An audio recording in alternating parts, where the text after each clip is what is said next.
What is up, everyone? Welcome to another edition of AOS Trash Pandas. I'm your host, Rob, and with me, as usual, is a boy with a dream who's very happy this day. Been happy ever since Friday, you might say. Yep. I did have to call my doctor because it lasted more than 3 hours, but it Nice. has subsided. Nice. Excellent. I fear that it will return because of the stream, but we'll just have to play it by ear. Well, if your desk just moves everything up, including your camera, it's fine. Yeah. Yeah. I mean, a part of me is sad that we didn't get to see it on stream. You know what I mean? Like, just see your reaction. But I'm pretty sure, like, the whole thing would have been canceled. It would have been censored, and you wouldn't be able to go within 100 meters of a school or something. So Yeah. I was actually with Kenrick during the reveal, just because we do our little workout together every Friday. Did you give him the laundry spray or whatever for getting the stains out of his clothes? No. No. Oh, you were at his place. No. Right? No. Yeah. Oh, okay. Yeah. So he probably had laundry spray at his house, I would imagine. Yeah, it's his problem. It's not really my concern. But That's true. Anyway, I was with him. I feel like we say that, but I'm also one of the least expressive people in the world. So what you guys are imagining is some big over the top reaction, but for me, I'm just yes. That's pretty good. That's good. Yeah. That's way creepier, by the way. A slight smile. Yeah, that's true. A slight smile just cracks beneath the mustache, but you can't see it. You can't see it, but you can feel it somehow. Watching you, waiting from the shadows. What is up, everyone? Ogors on Sprue Ludivicus. I'm glad to see you here so early. You can see Carson's face barely change. It is a hot ogre summer. That's true. And that at least our wallets are safe from the incredibly mediocre centerpiece sculpt. Which one? Okay, well, actually, we're going to get that into a second, but I've got a feeling that Carson is going to have words for you, Riley. Okay. Well, first, we are legally obligated to cover the rumor engine. I actually told Carson ahead of time, should we just not do it? Because there's so much stuff to talk about tonight. But he said, nope. He reminded me of the agreement I signed with GW to always cover the rumor engine, even though we get nothing in return for it. It's a swirl. This could easily be someone's t-shirt, some kind of tie-dye swirl. It's color picker swirl. I don't know. Yeah. Maybe Seraph. It could be anything. It's just it generic. It could be absolutely anything. Yeah. Arcane something. If I had to guess, I'd probably say some kind of chaosy thing from 40k, but I kind of hope it's not Seraphon because it looks pretty drab. Although it is probably quite small, judging by the pixels or the pigment on the paint. But that could also be the 3D print. Who knows? Anyway, should we go on? There's just not much to say about it, which was the other reason I was thinking about skipping it. But. Yeah, that's fair. I hadn't actually seen it yet. I'm yeah, sure, buddy. Let's do the rumor engine. It's always a good time, and it gets a discussion going. And then I looked at this. I'm it's... We could have skipped that, actually. Yeah. It's like someone splooging into a black hole is what it looks like, to be honest. This is what it looked like when you saw the ogres. Yeah. True. No facial reaction. Anyway, should we move on to the piece de resistance? Yeah. Okay. Oh, yeah. Okay, the rumor could have been the ropes on poor Kenrick's shirt after Carson saw the that's true. Yeah. Which he immediately sprayed with laundry spray. Anyway. It did nothing. Big Ogre reveals. So, oh man, where do we even start? I pulled up the first picture is of the box set. Are you excited for the box set? Yeah. Yeah, I am. I think that... Okay, so the box set is 10 Gluttons, a Tyrant, 3 Iron Guts, it looks like. Yep. And then 2 of the big Maul Beasts. Yep. The thing I'm weirdly most excited for of the box set is actually the book. This limited edition book is like the red text over the black background. Like, I think it's one of the cooler ones they've done. It's really nice. I agree. I like the hot orange or fire brick red text. It works perfectly with this. I do personally. This is just an opinion, right? I personally though prefer when the special editions don't have art on them, when it's like this weird, like Stygian like symbol or whatever. You know what I mean? It almost looks like some kind of macabre like shrine to, like, you know what I mean, whatever the faction is. What do you think? Do you prefer like that kind of like most almost symbolic? Like, do you remember like the backs of the Maelstrom cards for 40K from 8th edition? You know how they all look those weird like sort of symbols and stuff like that, but like really detailed art? Do you prefer that, or do you prefer like this where it's got like what is, I don't think it's the front cover to the Battletome, but it's similar. It might be something like that. I'm not sure if I know exactly. Are you referring to like the Ogre tribe symbol on the box itself? No, like, so if you look at like the Seraphon or FEC or like most of the old limited edition books of covers, they usually have this like, it's not like art in per se. It's not like front cover looking art or like something that's cut out of it. It's usually like it looks almost like a little shrine. Like, it's more like symbols and that kind of thing. Right. Yeah.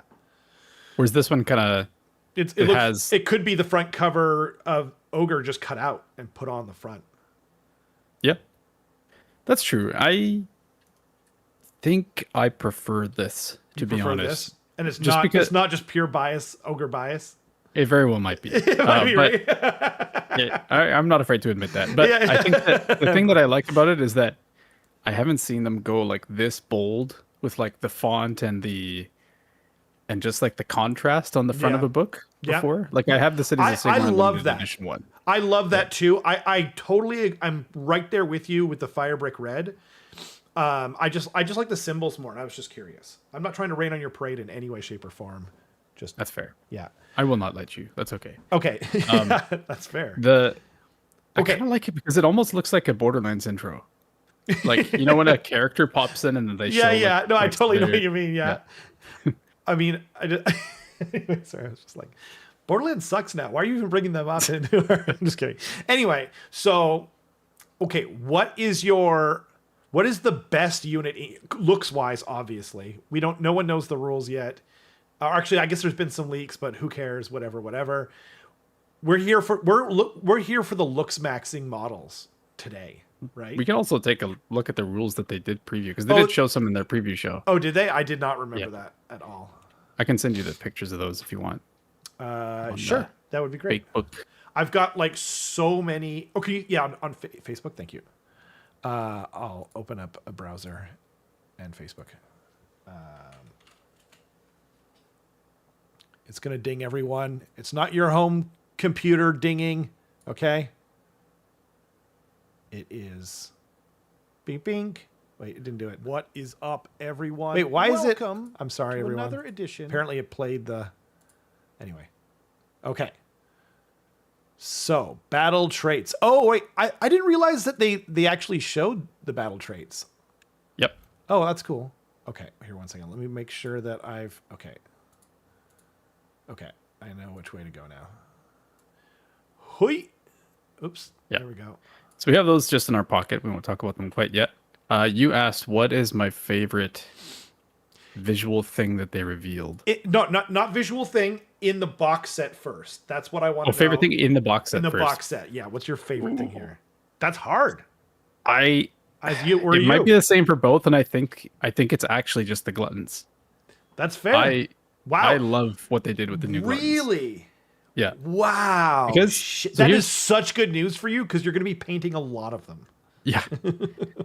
Yeah. The thing that I like most about the new Gluttons is that they spiritually kept them the same. Yeah. Which is like, totally. They've got like the big flowy pants. They've got the gut plate. They've got mostly just exposed skin on their back, and then that's it. Like, they don't have, like, I've said this a million times since Friday, but I've been painting Cities of Sigmar, Yeah. which every single one of them like brings their 6 most prized possessions to the battlefield with God them, and dang then you it. have to paint every I individual hate one that. It was and the their same with pet. IDK. Yeah. Oh Yeah, man. but if you look at these gluttons, it's like there's not a huge amount going on. No. Like it's just a lot of big surfaces for you to be able to like just kind of paint different textures. Like I can paint their Totally. skin very easily separate from their pants, very easily separate from their gut plate, Totally. and their weapons. Like Yep. it's perfect, and Are I'm really looking forward to painting them. I wanted to ask you actually here. Let me point something out too for you and for everyone at home, which you probably noticed. I'm just going to say you obviously noticed every little bit and detail about here. But something that I think is really cool about these gluttons is there are 2 horn blowers and 2 different horns, and they're blowing it with 2 different hands. So there's like a lot of variety there, even just with the musician, which I think is really, really dope. Yeah, they have like a lot of variance in their poses, which Exactly. is night and day compared to what it currently is. Because ogres right now currently have like 2 bodies you can choose from, and then all of the arms and heads are completely interchangeable between gluttons, iron guts, lead belchers, mournfang. Like it's all So crazy. completely interchangeable. So it's like you have very static poses, Right. but these ones are like way more dynamic. And I know that Heywo didn't like them, but the helmets are so cool. What? It's just the helmets. He didn't like. No, I know, but like the helmets are rad. I know they look like Urukai. Yeah. Like, they look so cool. They're so awesome. I don't, I mean, I'll have to watch the video. Like, I should give him the benefit of the doubt too, I suppose. But no, I love the helmets. And what's cool is like, if you look at the right too, over here, like the 5 guys on the right, none of them have helmets. And like 5 guys on the left all have helmets. So it's possible that you actually get 10 separate heads. Like you could do all helmets, and then that way you could distinguish between the different units and stuff like that. These guys are rad. What did you guys think in the chat? Like, first of all, the group. Okay, personally, from the box set, I like the new Mournfang. I forget what they're called, but All these striders. yeah, the Malbees. God dang, like I don't know. I think they're like perfect ogre mounts. You know what I mean? That big wide mouth and everything, perfect for eating and stuff. Yeah, no, I think they're rad. I saw a whole bunch of people get like kind of upset about them because they were going into details about like, well, if you look at their feet, it's clearly herbivore coated and the horns are herbivore coated too, but then the mouth doesn't make any sense and their eyes are forward facing. It's like, stop. Like it doesn't need to be like ecologically accurate for it to be cool. From right? Earth, by the way. We're in a crazy fantasy land, right? Like all the demons have like hooves, right? Like, what are we doing here? That's insane. God, people are looking for shit to complain about. I mean, I know. I saw people complain about the clan rats too when they first came out, and their main complaint was that clan rats didn't need a resculpt and that plague monks did, so they should have just not done clan rats. And it's like, you people are fools. Did you think that they were not going to do clan rats? Like, in what world do they not redo clan rats when we're getting a whole new edition and keep the ones from fantasy? You're out of your minds. So anyway, whatever. People are just crazy with that shit. Yeah. Do you like the Mulbeast Cavalry or the Mulbeast Raiders? The ones with the crossbows, or the ones with the big. I'll have to like look at them again. Obviously, I'm not super familiar with the. Actually, let me talk about the Tyrant first. Sure. Tyrant A or Tyrant B? Basically, Beastclaw Tyrant or Gutbuster Tyrant is what you're asking, right? I didn't realize that, but now that you say it, it's kind of obvious. For me, there's a clear winner. And obviously, the real answer is you have 2. You know, you buy 2 and you paint both and you have 1 of each, right? Yeah. But yes, I guess that's what I'm asking. I'm happy. I like them both. I would probably build it as a Gutbuster one first. Right, because that's like what he's playing with, like in your army. Well, not only that, but I kind of prefer it a little bit. Okay, like there you go. I think the like the Beast Claw side of the range is cool. Yeah. Like with all the Everwinter, you know, animal pelts and stuff like that. It's neat, but I prefer like big chunky armor. Oh, In interesting. favor of that. Doesn't he have big chunky armor over here though? Oh, I see. You can't see it because it's covered with his furry cloak. Yep. For me, so I like the face of Ogre 1, but I like everything else in the other guy. Like he's just got this big honking meat cleaver sword, and he's got like a knife, and I don't know. Yeah, and he's got bone. He's like his back thing is made out of bone instead of metal. I don't know. Anyway,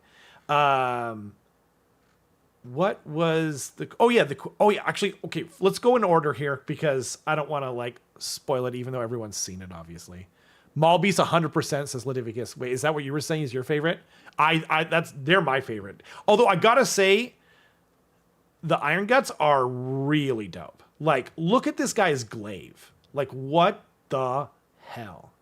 You know? Yeah, a lot of the Iron Guts became like samurai, essentially. Yeah. Like chunky yeah. samurai. Yeah, kinda.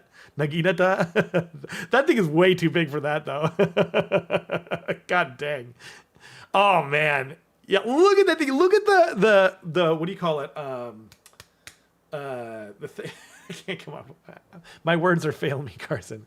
The thing at the end of the handle. I don't know why I can't come up with it. He's got like this crazy like spike at the end of this handle. So you could just give him the business on either end. Like either end of this thing. Oh wait, no, I'm wrong. Sorry, that was armor. That was his armor. That was his crotch pad. My bad. Yeah. No, that's true. Yeah. You guys are like 60 seconds behind, so I'm going to apologize in advance. Anyway. Oh man. He's still rad though. Hammer boy. It's hammer time. No.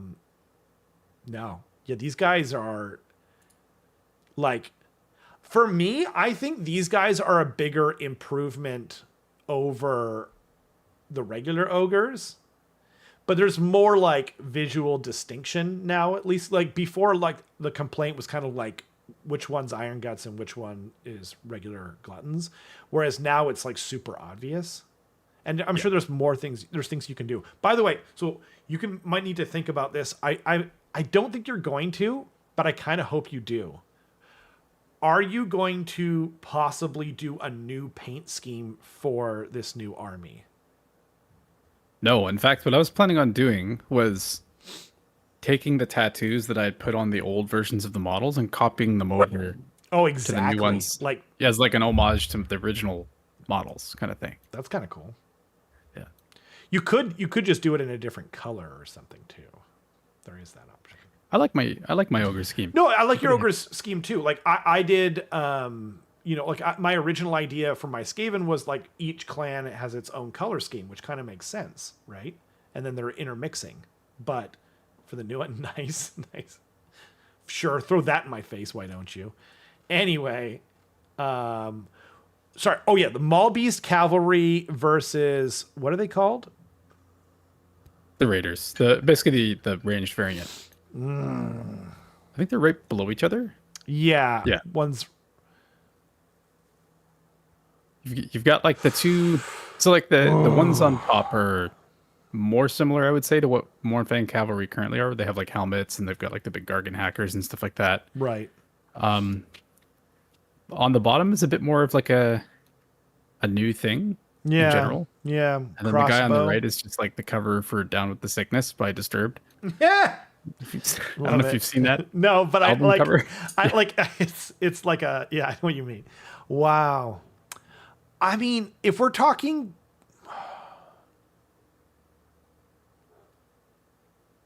I don't know. I like them about the same. I've got a feeling that the melee ones are going to be way better. That just always seems to be the case. Or generally seems to be the case. Like, obviously not with certain things like Namarti Reavers or like have always been good pretty much, and Thralls have always been bad. But yeah, I just feel like also like they probably want to be in melee anyway. Yeah. Oh, we have the rules for the melee ones, and if the yeah. ranged ones are better than that, then it's gonna be a problem. Damn. Cool. They're really good. Wow. That makes sense though. I hope that there's like a spot for the ranged ones. Sorry, guys, I am not keeping up with your comments at all. It's a smorgasbord of beautiful models, though, so I hope you'll forgive me. Okay, actually, here. Next, we have Red the Maw, High Slaughtermaster. Now, this is the one that Riley was pooping on earlier. Pommel, thank you. That is the word I was looking for. Thank you, Riley. Now prepare as Carson tears you a new butthole. Maybe. I don't know. I literally, by the way, everyone, I literally did not get a chance to talk to Carson at all. So I don't even know what he thinks of anything, which is kind of fun for me. This is the one that most people are poo-pooing on, I would say. And really, there's a lot of things about it that are like, why did you do that? Like, it's like the design choices are kind of weird. Like, why is this giant cauldron being pulled by one single gorger? Like, yeah, that's kind of odd. Yeah, I agree. And then the two guys on the side feel like not really connected with the rest of the base. They're just kind of like two additional guys. Right. Okay.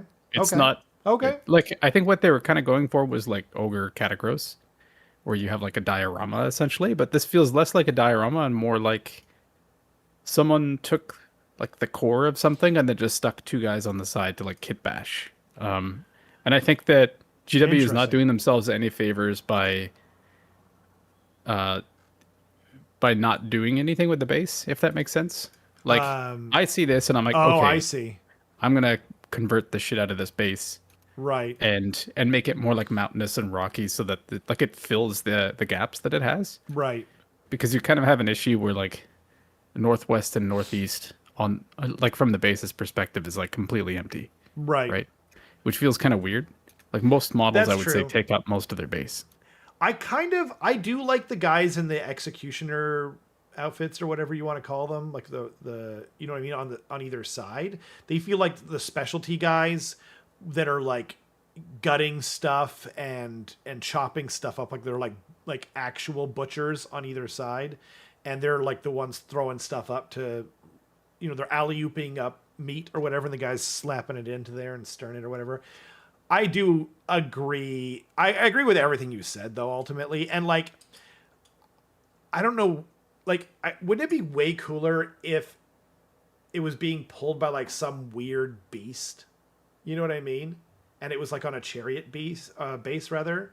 And, because you don't really need the guys on either side. Like, I like them. I think they're cool. But I agree with you overall. Even just do, like, multiple gorgers. Like, if you had, like, a pack of gorgers just dragging this pit along, right, it would be... A, it would make sense from, like, something actually being able to pull this gigantic piece of metal and the dude standpoint. And B, I think it would just look better.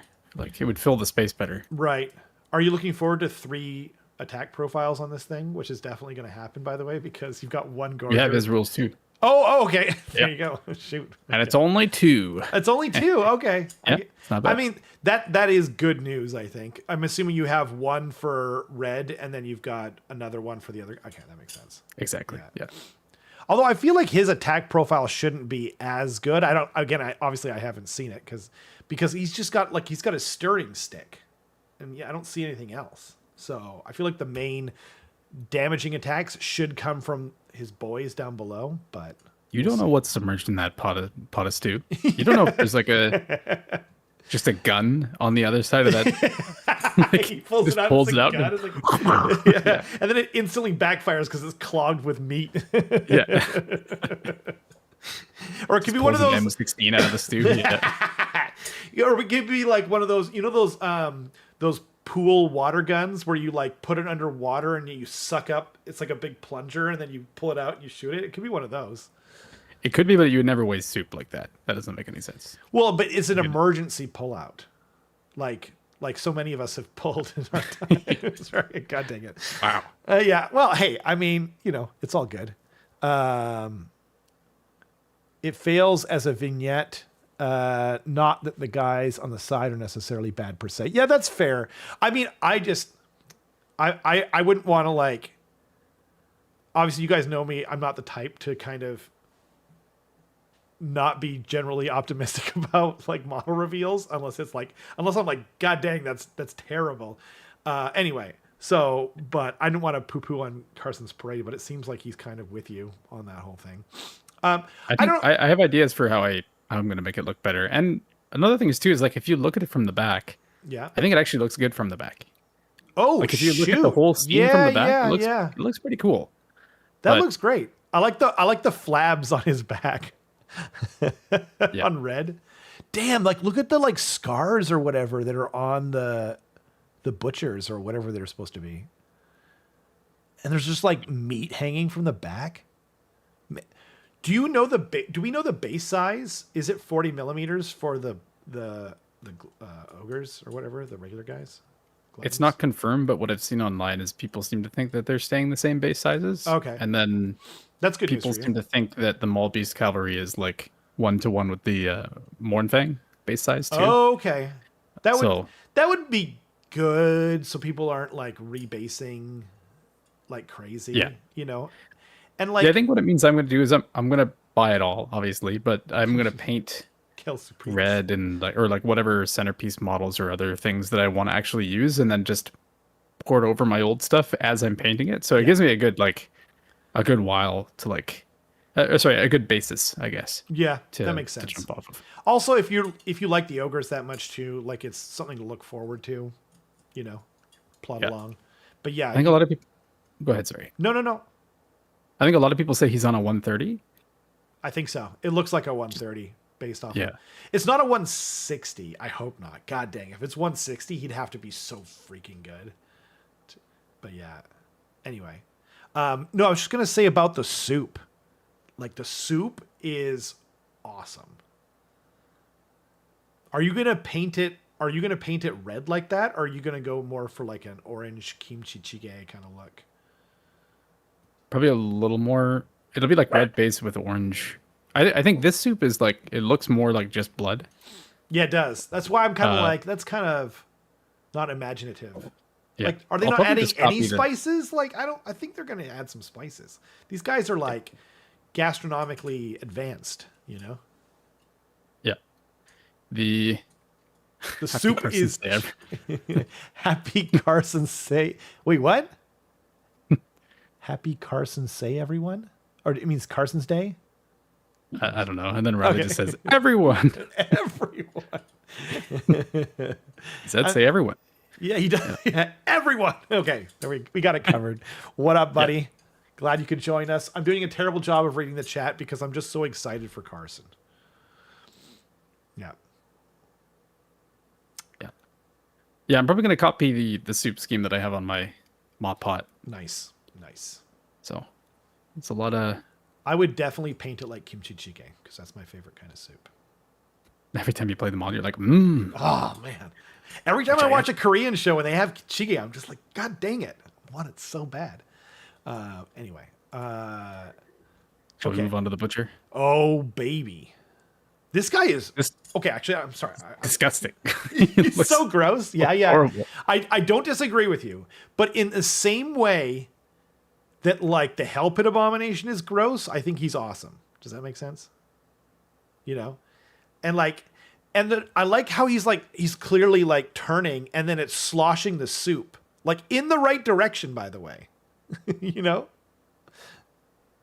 Yeah, that Actually, I guess it depends on what modeling he's the going for, movement, but- the movement that is modeled and pictured on all of these models is really well Incredible. done. Yeah. Yeah. And like, I don't know, like his meat cleaver or her meat cleaver, his meat cleaver. I'm going to say his meat cleaver. Yeah. Anyway, is so good. Like it's pitted and well used. God, it's so good. But yeah, he is gross for sure. But by the way, I think that this is supposed to be like a butcher's apron on the front of the gut plate that goes down. So I think they should have painted it differently. Like it's not different enough where like originally I thought I was like, oh no, that's the armor. I was confusing it because I was looking at it on my phone, right? I think they should have painted it like the skin tone more different. You know what I mean? Because you think his skin blends into the apron a little bit too much. Yeah. Yeah. That's just Yeah, my I think that's opinion, fair. you know? But yeah, I mean like he's he's gross, but I think that they made him like, I think the paint scheme also makes him seem grosser than he like is, which is kind of like what I think about the Hellpit I Abominator. don't know, all the stretch marks and stuff like that on He's him. Like so just, good though. it's real bad. He's got some nasty teeth. Yeah. Is he a little too gross for you? No, I like him a lot. Oh, okay. Yeah. I was like, it doesn't sound like it. Oh no, I love him. I think he's great. Hat or no hat?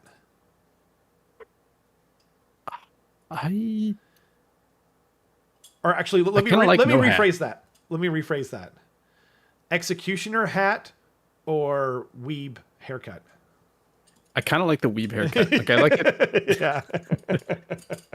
Yeah. I don't know. Like it's. Yeah, I think so. What about you? I don't know. I think probably the hat. You know, he's like it kind of looks like he's cosplaying. He could also be a weeb. Man, I think this guy's amazing. And what do we have here? Oh, this is like another unit called the Cleavers. Yeah, so cleavers are basically like Butcher Junior. Okay. Where they help out the butcher on the battlefield. They're like butchers in training, basically. And this is not a dual kit, we think, right? I think this is a dual kit with what's shown below. Oh, okay. Sorry, I meant with the Iron Guts. So that's good news. Yeah, I'm not sure. Whoa. But yeah, I think just because their silhouette is like relatively different to the Iron Guts and relatively similar to it is. Oh man, that is crazy. That's a female. That's a female character, right? The one with the hammer, the meat hammer, and the cleaver. Meat hammer and the cleaver. Are you still looking at the cleavers? Yeah, the third one. Oh yeah, I think so. Right? Swing low, sweet chariots. Okay, that's awesome. I was wondering how they were gonna, if I was assuming they were gonna make some female models, but I wasn't sure if they were gonna sidestep it because they were like, I don't know how to do this. You know, like, I just give up. You know, we saw the rumor of the female named character, which we obviously don't know if it's true or not. But this is, they said like 60 or 70% of the ogre range was in this reveal. Yeah. Oh, is that what they said?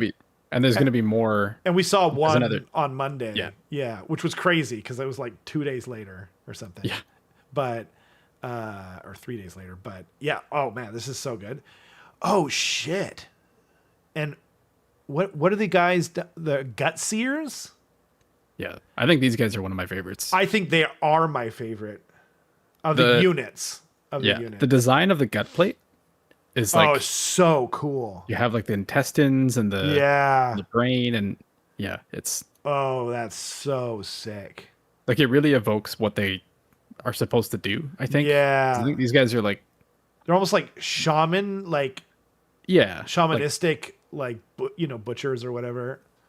Like gut magic dude. Yeah, they're like what do you call it? There's like an old term for like someone who would like extract the guts of like an animal and then scry the future. I know this. I think it's a Tyranid unit as well. Oh man. I don't know. That's gonna Haruspex? Haruspex, that's what it was. That's someone who used to do that, yeah. Man, I know some useless things.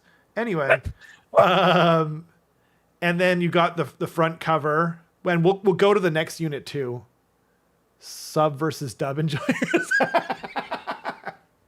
No, anyone who's a dub. No, actually, I'm not going to shit on dub enjoyers. Anyway, I mean that for everything, by the way, not just anime. But sorry, back to the topic at hand. What do you think of the cover? As far as like the character that they picked to put on the cover, I prefer this one over like the limited edition one. Oh, okay. Interesting. Interesting. Because this one is a more just like it's just some big chunk with a hammer about to smash you. Like it's way more like the new Tyrant is cool, but reads a little almost like Beastman or Orc to me. Like it doesn't read completely Yeah, I can see ogre. that.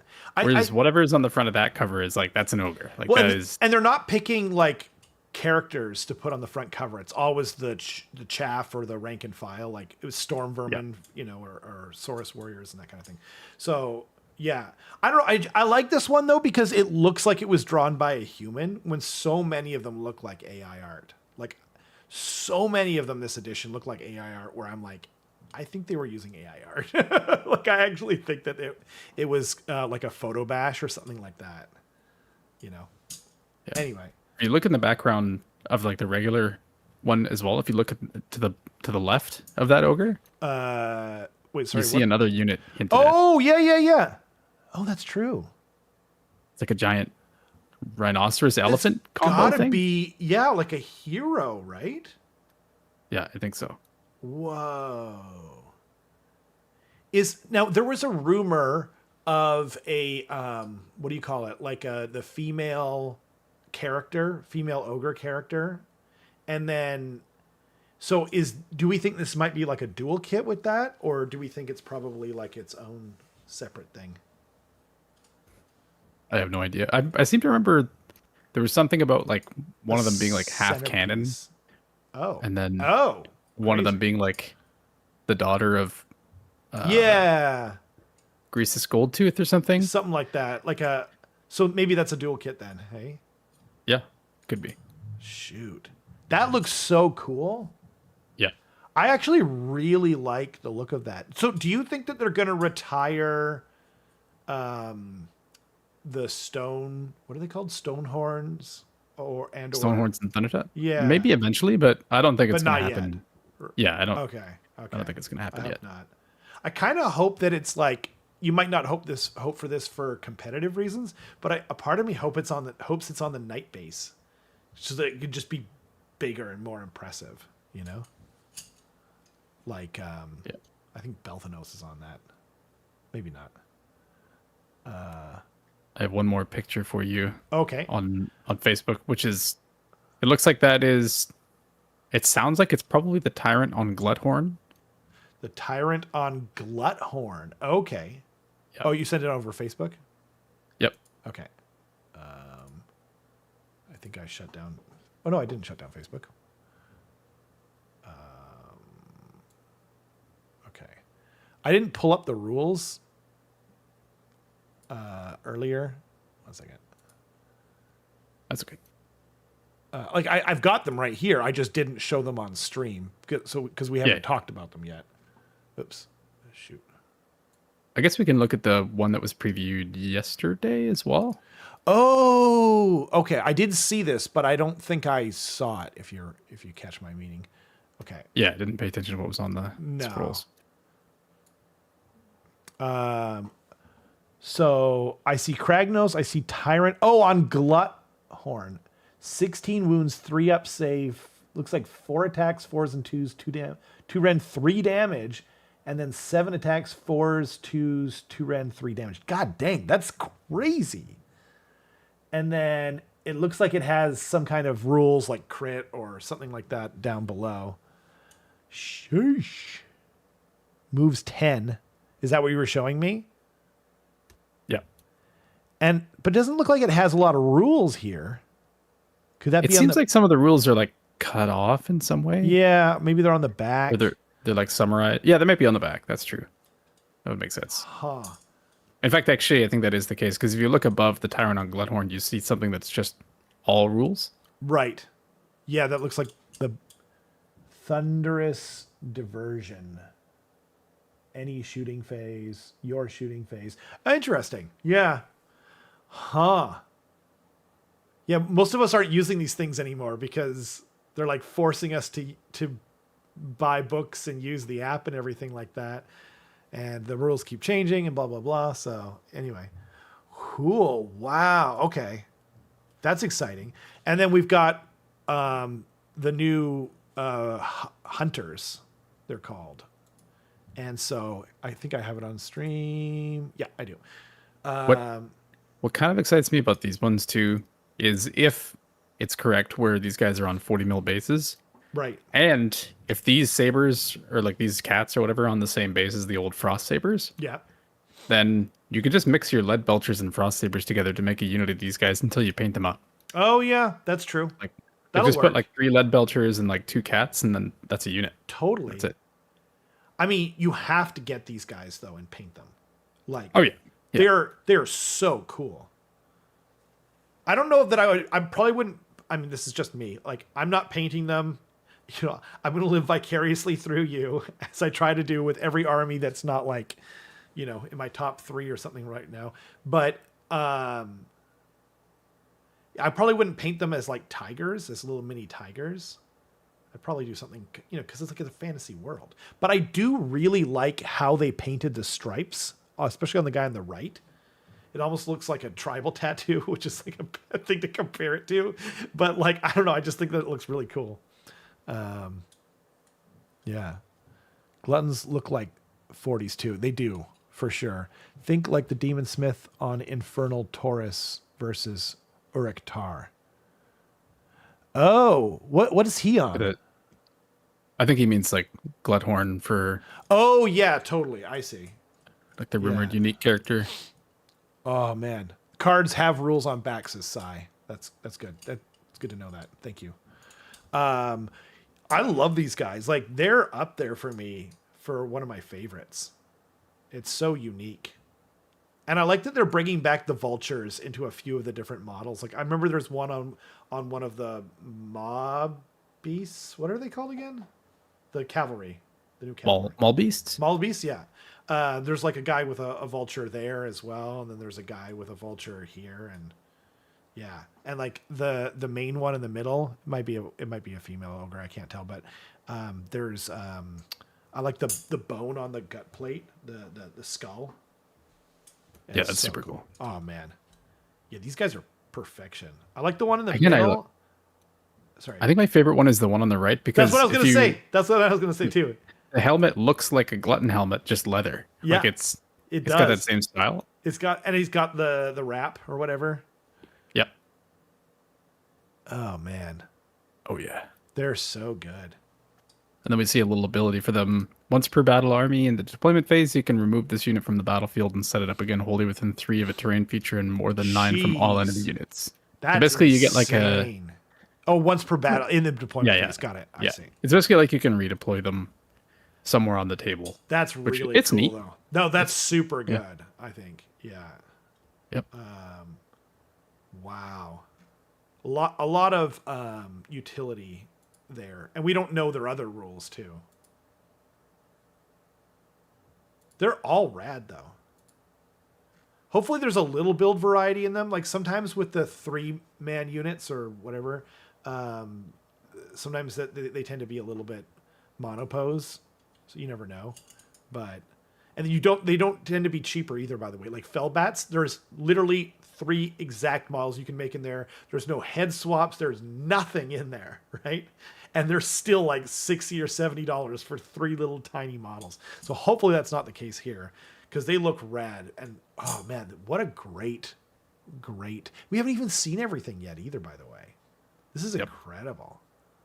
Yeah, it's a really good refresh. I'm very happy with it. Damien says, Carson, will you be fully replacing your army with new ones or mixing and matching? For starters, I'm going to mix and match by reusing whatever I can, but the goal is eventually to replace everything. Yeah, like right. They look great. They do. And There's no reason not to. Damien also said they look like a Warcry warband. I was thinking the same thing, but it's not like the Eshin Gutter Runner, Night Runner thing where you got to wait for them, so it almost doesn't even matter. But the rules might be written like that. It's true. Although we're not getting a new edition of Warcry, it seems. So it's almost like, what does that even mean now?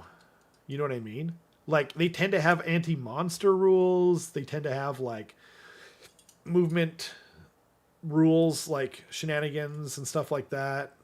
You know, I guess they tend to be, like, almost like Vanguard or, like, Scout kind of units. Often. Like the Chameleon Skinks. You know what I mean? Like, all those guys. Anyway. Yeah. Okay, now I got to pick a favorite. Yeah, I think it's the Maul Beast Cavalry. I think it's the melee one. But other than that, yeah, I think it's Iron Guts. Oh, although I really like no, I think it's the what are these guys? The Gut Seers. They're just so unique. They're just so incredibly unique. This guy on the left here, the Gut Seers. I don't know if you saw him, but he's clearly making haggis. You know, Yep. as you can see from the human skull that's coming out of the stomach. Yeah, it's a very core component of haggis. It's true. Human skull. I've eaten quite a bit of haggis in my day. If you're not really into haggis, put a little mustard on it. It definitely takes the bite off the gaminess. Anyway, yeah, wow, truly spectacular. It's a very good day to be a Carson. Indeed it is. Indeed it is. Oh man, I'm curious to hear what other people's like favorite models are. Me too. Sorry, what were you gonna say? Let us know in the chat. Let us know in the comment section later. Oh yeah, and if you like the channel, subscribe, blah blah blah. Do things that make us happy. What was I gonna say? What are you gonna paint? Are you gonna paint the Maul Beast Cavalry first? Because like obviously the box is coming first. Yeah. So you'll have like a month, probably, to paint things. Also, are you going to get one or are you going to get two? I'm trying to decide. I honestly don't know because like you're not going to regret getting two. The only thing I would regret is like 2 books. Like what do I do with 2 books? Right. Someone's going to want like a book. I think it genuinely depends on like the value of it without the book, if that makes sense. Yeah, that's true. I mean, there's usually, as a general rule, there's usually like 1 unit is free in there. Yeah. But the thing is, like, I don't think I would want 2 tyrants. You might. And I don't know, because I still have my old one as well. I've got 3 Grey Seers on foot, 3 Engineers on foot. I've got 3. Actually, I won't. Eventually, I'll only have 2 of the Skaven Clawlord on Knob East. Do you see a pattern though, Carson? Okay. I do. Okay. Yeah. But honestly, what I'm doing is I'm hedging my bets to see what the Spearhead box is going to be. Oh, because if they release a Spearhead box and it's like all gluttons and then something else, it means I can't really buy it if I buy 2 of these boxes. That's true. That's true. Yeah, fair enough. So I'm not sure. Don't wuss out on me. Okay. Definitely one of everything that comes. Yeah. At least. I mean, like, there's lots of people out there though that are gonna want to just use their old army. Like for ogres. So I'm sure you can get rid of the book. And then it's good for both people.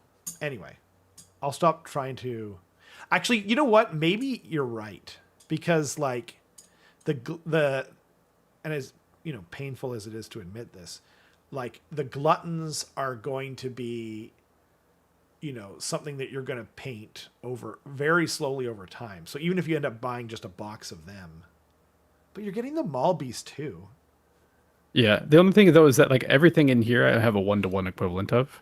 Yes, that's true. Of old models. Like Maul Beast, I have the Mournfang Tyrant, I have a Tyrant. Gluttons, I have Gluttons. Iron Guts, I have Iron Guts. Right. So it's like I don't know that I'm going to paint much from this box right away. I might save my energy for whatever I need to paint of new stuff, because I don't know that I can finish painting something from the promo box before I need to start painting something from the regular release. Right. So.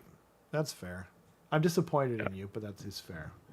My favorite model of the whole faction, still the melee Maul Beast, that grin. It's so good. The grin is the best part. Exactly. I've heard there's a 3-year delay between a new model conception and release, so they very easily could have repurposed Warcry units. Regardless, that's true. I don't think that it's... from what I'm told, start to finish, it's more like 2 years. But, I mean, even if it's only a year, Qual, that still could be... They could just be repurposed or whatever. But... Gluttons are my favorite for the customizability. The kit looks to have. Hoping Iron Guts are not mega monopose. Yeah. I don't disagree with that. Okay. Should we move on to the next topic? I think so. Question: what is the next topic? Is it the battle scroll? Is it paint? Is it the points? Or I think we should talk about the ogre rules that we saw. Oh, sure. Okay. The ones you sent on Facebook? Yep. Okay. Unless you really want to talk about the I mean, no, I'm Battlescroll. I'm super easy. I know. Okay. I'm a slut. Okay. I don't know why I said it like Ryan. Okay. So we got thing the first. Bam. All right. This is very This is the battle traits. By the way. Yeah, so there's 2 battle traits that you get, and they are different and not related to each other, which is nice. Okay. So Eat 'em Alive is basically at the end of any turn, or at the end of every turn, you can pick an ogre unit that used the fight ability, that targeted a unit that is in faction terrain, and then basically have it bite for D3 mortals. And it's a real D3 this time. It's not 2-up D3, which is nice. And then for the rest of the game, you can pick one of the effects following to apply. Or if they already have one of those effects applied to it, you replace the effect. So you can like swap out effects if you want to. You can't have more than one effect applied to it, but you can swap them out at the end of a turn. I'm pretty sure, and I'm parroting what Mechrat said here. Okay. You can do this for every ogre unit that fights at the end of the turn, not one. There is some stipulations around you can't pick the same unit to do D3 mortal damage to it. Like you can't just like eat something to death basically at the end of a turn. Okay. But you can, I believe, pick all ogre units that use the fight ability. So wow. Every ogre that fights at the end of the turn, you can pick an effect to last for the rest of the battle. There are 6 different effects that you could pick. The first one is subtract 1 from the Ren characteristic of weapons used for attacks that target this unit. That's insane. Starting off really strong. No kidding. Now, normally ogres are on like a 5-up save, so right. It just means that probably you're going to keep your 5-up save or be a 4-up if you want defense or something like that. I see. But when you have such high wound density, it's pretty good. Yep. Pretty good. The second one is subtract 1 from ward rolls for damage points inflicted by that unit's combat attacks made with non-companion weapons. Also pretty good. By the way, granted, I don't think you highlighted this, but it should really be pointed out. It's not melee weapons. Nope. It's weapons. So shooting, whatever. That's crazy. Anyway, sorry. Go on. Yep. No worries. The other one is add 2 to that unit's control characteristic, not score. Yeah. Which means if every ogre has OC2, you give that to that unit, and now every ogre has OC4. Which means every foot that touches that point is 4 more OC. It's situational, because the thing is, remember, only one of these can apply. Right? Do we know, by the way, are gluttons in units of 5 or 10? It seems that way. Okay. 5 to 10 is what it seems to be. Thank God, and then Iron Iron Guts are down to 3 and 6 instead of 4 and 8. I did notice that. Yeah. Yeah. That's interesting. And then it looks like the other like cleavers and gutsiers are as well. And then the Maul Beast is 2 and 4. And then so you have Crunchy Bones, which is that unit's melee weapons has crit 2 hits. Or if it already has crit 2 hits, it has crit mortal instead. Great. Crazy. Great. We don't know who has access to crit 2 hits already. Right. And because you can't stack these, then having access to crit mortal might not be as easy. And then you have Slick Innards, which is that unit can use charge abilities even if they use a run ability in the same turn. So who knows if the Butcher still gives out an aura of run and charge. I would imagine if they have like a weird means of accessing it, probably not, but who knows. This one's interesting like because it could be a spell or something. Is that what you're saying? Like it could be a spell or a prayer or something. Well, I'm saying if they give you access to run and charge just via a battle trait, I don't know that they would like repeat it. It doesn't seem like they would. But I don't know. Maybe they do. Yeah. That'd be crazy. Yeah. It'd be pretty good. Wow. Yeah, it's tough to say. But still, run and charge, always really good. Right. And then mystery meat, subtract 1 from the power level of enemy units while they're in combat with that unit to a minimum of 0. So that's a lot of these are situational. I suspect that most people are going to be using one of 3, which are the -1 to rend, subtract 1 from ward rolls if you're hitting something that's got That's like a good ward so save, insane. Yeah. or the crit 2 hits. Crit 2 hits is just It's just super good. if you have him, if you want to Like have like maybe better they melee don't output. have, or that maybe they don't have a ward. So you're just like, well, that's Yeah. a waste. Yeah. I mean, if you have crit 2 hits Yeah. on a unit that all out attacks on an ogre profile, you're effectively hitting on 2s and 2s Wow. mathematically, Yeah. right? Crazy. Which is quite good. And that's on average. It could spike and be like net positive or something stupid. Right. So yeah, that's a really, really good battle trait.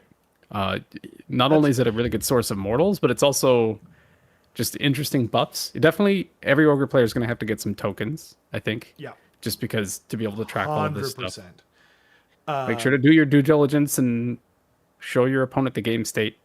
I don't want anyone being like, that's "Oh, I true. said I had this," but yeah, Right. Yeah, and like ideally the tokens have like little arrows on them too, because it's going to be hard to you're going to have tokens on like basically every unit by the end of the game. yeah.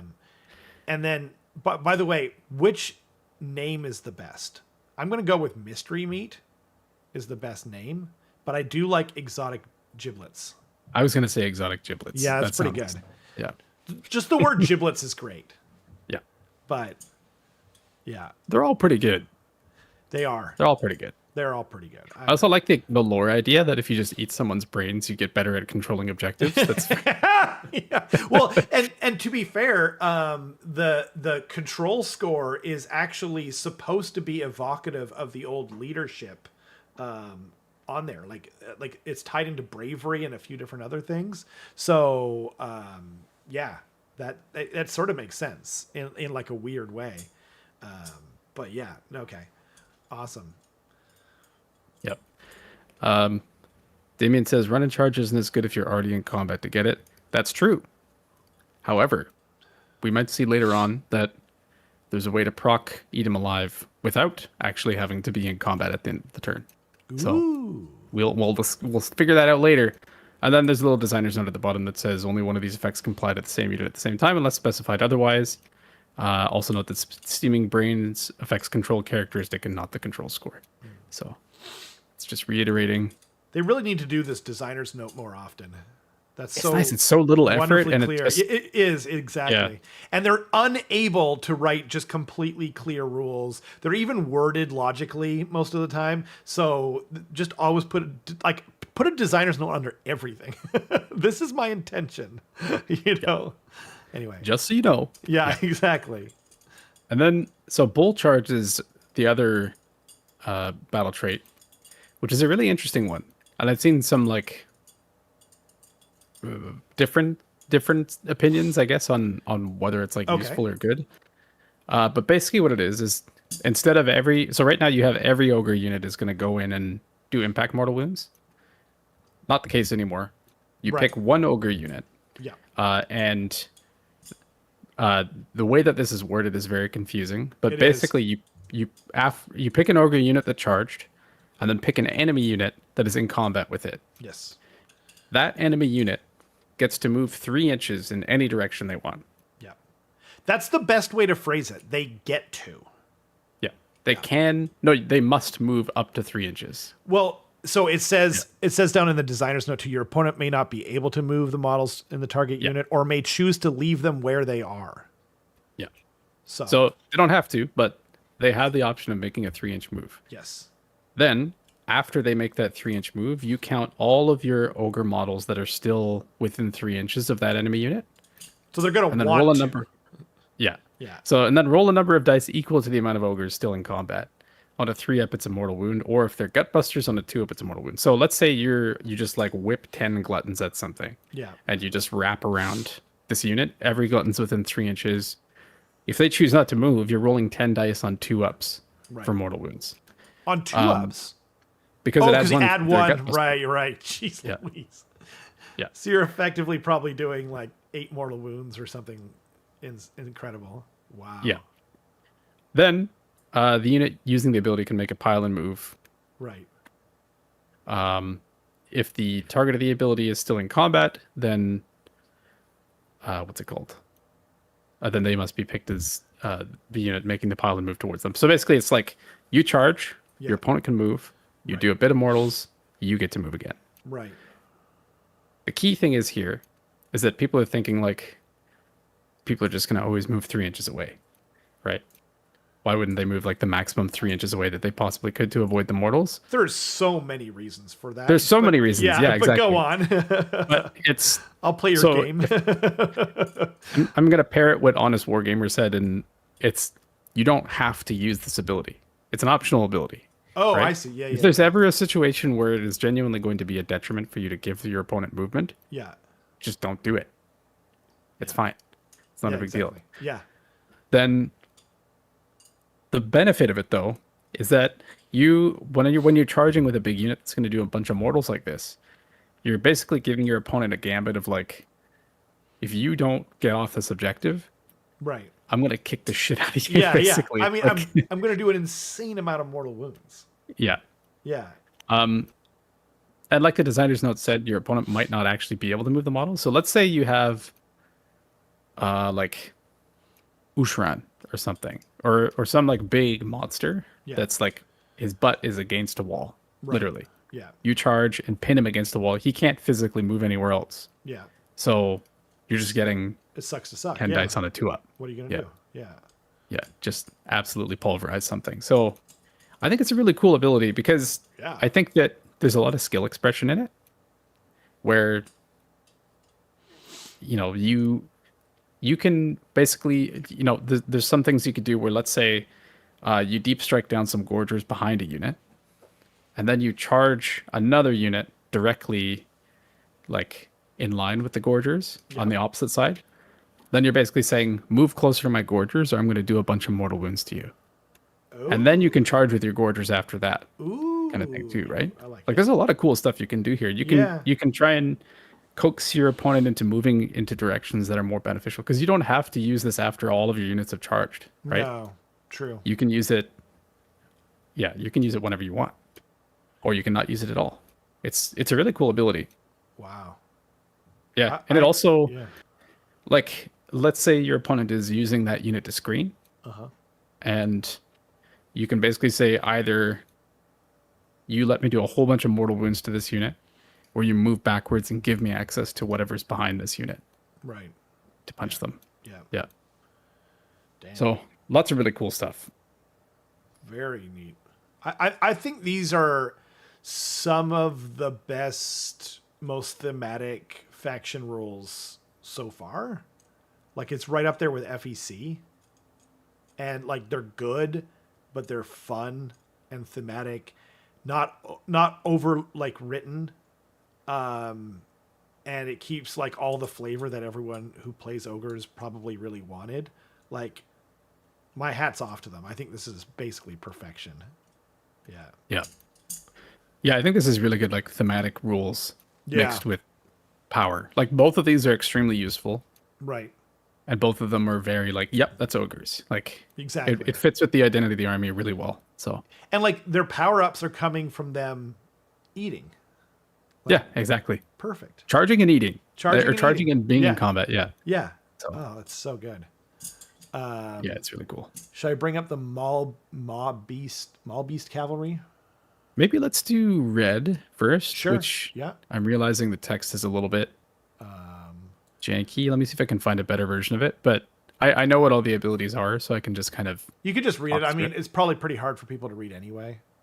Yeah. So red, first of all, we can start with his stat line. 18 wounds on a 4-up, 5-up. So he's Glutos, basically. Jeez. Really, really tough. 4-up, 5-up. That's crazy. Sheesh. And then for his attack profile, he has 2 profiles.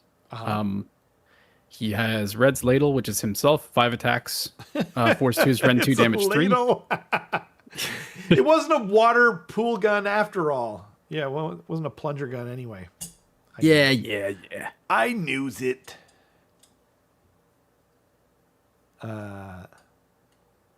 Yep. Qual's saying, so long as you've got 2 ogre models, you can prevent the enemy unit from completely exiting combat by having both. Also, in you get base to contact. pile in Yeah, afterward no matter what. yeah, you get a pile in afterwards. So you just, So, yeah. even if they completely leave, I mean, I guess that he's talking about for the purposes of getting your mortals off. I assumed as well. But yeah. yeah. Dang. Yep. Read them off. Read them all. So he's got the 5 attacks at Rend 2 damage 3, and then he's 10 got control. What? Yep. 8 attacks, 4s and 2s, Rend 2 damage 2. So he hits pretty hard. No A damage kidding. cap of what is that? 31? I He could theoretically do at Rend 2. That makes sense. Yeah. That's if everything goes through. Right. His buddies don't have the companion keyword, so confirm they are not his friends and they do not like him. They're not companions. But that's really good news for... I know, it's a joke. But But they don't have the companion keyword, so that's really good rules-wise. It is. Yeah. Okay. No, I mean, like, I got the joke, but I was, like, already moving on to, like, the most important thing, which is just that he doesn't have the stupid companion rule. Wow. Then he has a passive, which is while units are wholly within 12 of him, friendly non-Moss Seekers Ogre Maw Tribes infantry have a 6-up ward. Jeez. So he just projects a 6-up ward all around him. For how, 12 then- inches? Wholly within? 12 inches wholly within? Wholly 12, yeah. Wow. But pretty big base, so Yeah, exactly. pretty big projection. And then Maw Seekers will have a 5-up ward. Maw Seekers. Those are probably like the cleavers gut and seers and them, Yeah, right? exactly. Yeah, I see. Okay. and himself, which he already had a 5-up board, so it doesn't matter. But Oh, fair enough. yeah. Yep. Wow. So just projecting out a big ward bubble. Oops. Then he has a command, and this is what I was referencing earlier, Damien, where basically he can pick a non-hero Ogre Maw Tribes unit wholly within 12 of him, and then just let them eat him alive. And there's no roll. It just costs a command point. Just a CP. I'd So you spend way the CP. rather burn a CP. Damn. Yep. So And then if that unit then goes in and fights, they can just switch it to whatever they want after that. exactly. Yeah. Yeah. So you basically give them. So he now acts as like okay, I'm gonna give something run in charge. It's gonna just whip across the table, punch something, and then switch out its thing to like -1 rend or something. Now that it's in the middle of the enemy army. Crazy. So So that's really good. We currently the belief is that every unit gets to do that that's in combat. yeah. Granted, the command is you just pick one unit. For sure. So- You can only use one command per whatever anyway. Yeah. Exactly. And it's only in your hero phase, correct? Yeah. Okay. It's super blurry, so I'm just Yeah. yeah. Then he has a spell which is on a 7. By the way, he is a double caster. Ooh. Sheesh. He has a spell which goes off on a 7, which is pick an Ogre Maw Tribes unit wholly within 12 of him. Okay. If the target is not in combat, Were you just checking to see whether you're in Sorry. combat or not? no, Steph asked me something real quick. If the target is, yeah. I'm in combat. Oh, I'm not in combat. I can do this. Excellent. I'm not in combat. Therefore, I can move D3 plus 3 inches. Yeah. But I must end the move closer to the nearest enemy unit. So Okay. D3 plus 3 inch hero phase move is pretty good. Everything seems to Incredible. move. And I you think could do it in your opponent's turn as well. Yep. Although countercast, you need an 8, which is intense. Yeah. But But I mean, like this GHB, you have access to a +1 to cast via the place of power. that's true. There might be another source somewhere, so it might not be like completely unattainable. No, it's true. Like, Oh. I wonder if you can use the Maw Pot terrain, or if that's going the way of the Dodo. No, I think it's. I think think they it's gonna said it's stay? going to be just the Maw Pit. Oh, is it? Oh, okay, fair enough. The Maw Pit is so big, but it's such a beautiful model. It's anyway. Okay. Yeah. Crazy. So you get a D3 plus 3 move. It can't move into combat, obviously. Then, if what's it called? The target is in combat. You pick every enemy unit that it's in combat with and deal D3 mortal damage, and then heal D3 that unit. That's crazy. Or if you picked a Maw Seekers unit instead, Yeah. it's just flat 3 mortals into everything that it's in combat with. Jeez. and heal 3 the target instead of D3.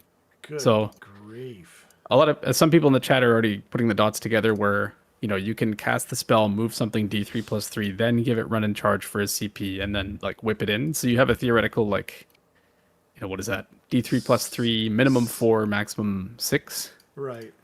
plus 6 for the run. Right. So that's somewhere between 10 and 12 inches plus their move characteristics. So they're moving 16 to 18 inches Jeez.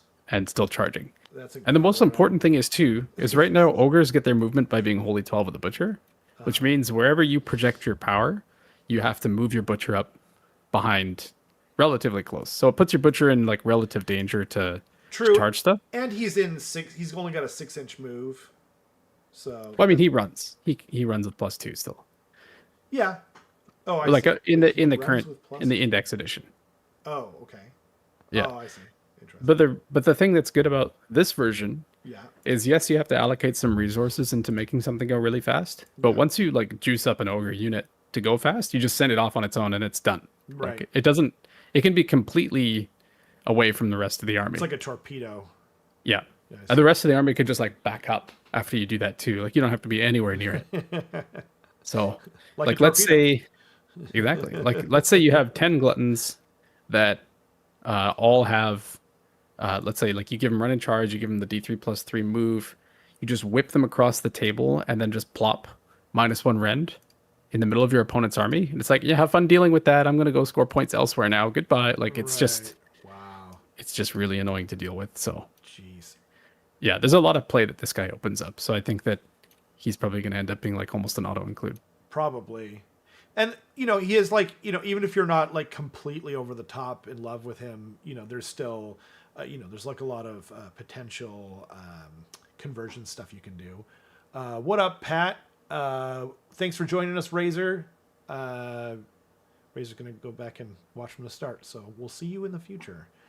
No, he's super cool. I really like him, honestly. I actually like the model too, but I get what you guys are saying for sure. Yep. The nice thing is too is that even if you don't give your unit run and charge, you are moving on average as fast as ogres currently move. Okay. Right? Yeah, pretty Like, good. or actually, I guess slightly slower, but like on average, you're still going.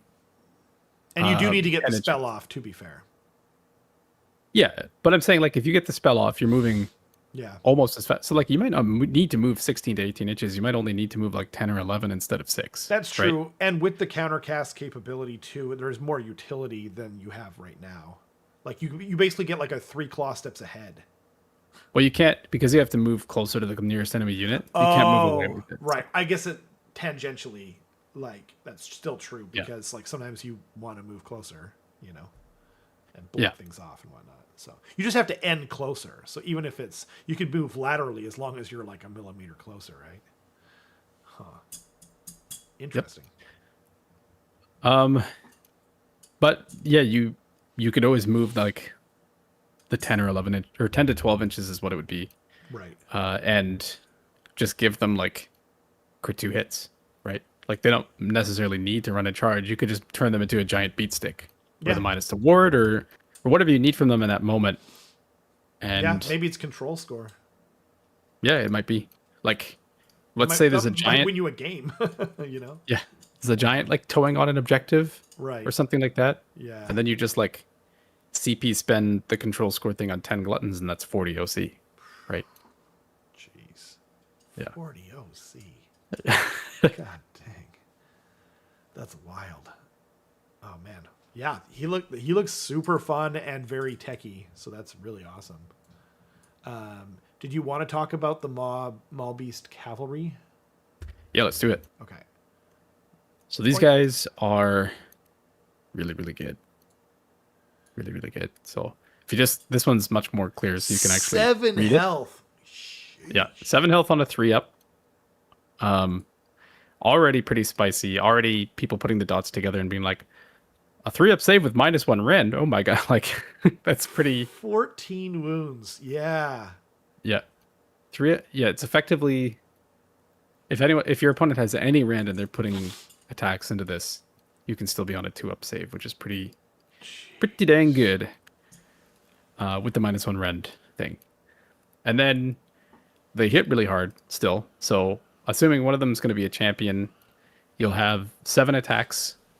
Or actually, I'll just do it per unit or per model. So it's 3 attacks at 4s and 2s, Ren 2 damage 3. Jeez. And then 4 attacks at 4s and 2s, Ren 2 or Ren 1 damage 2, but it's charge +1 damage. Good. So on the charge, it's going to be 7 attacks at damage 3 per model. Or 8 for the champion. And enemy units do not count as having charge while they're in combat. Screw you. Gigantic. Yeah, That's it's insane. So the original... So it's like a spiritual successor to Mournfang, because right now it's Mournfang ignore charge +1 damage, which you're like, pretty cool. Not bad. Pretty good. Enemy units not counting as having charged. Because some of them is like sometimes it's like crit mortal on the charge or whatever. Well, it's not only that, but like now no one can power through off you if they send like a monster into you because they didn't charge. Oh, crazy. Now a monster that would have a rampage on the charge doesn't get it anymore. Wow. Now, like there's so many things that are, if you charged, you can do the thing, and now it just shuts that off completely, which is really, really good. And the crazy thing is, it's not do not count as having charge for the purposes of targeting this unit. It's just while they're in combat. So if you have a unit of 2 of these guys like laid horizontally behind a bunch of gluttons, now if you charge my gluttons, you don't count as having charged either. Yeah. Because I've got like a castle up. That's so annoying. Yeah. That's too much. I think they went too far. It should only be like, with this unit or whatever. God dang. Dick move, bro. Dick move.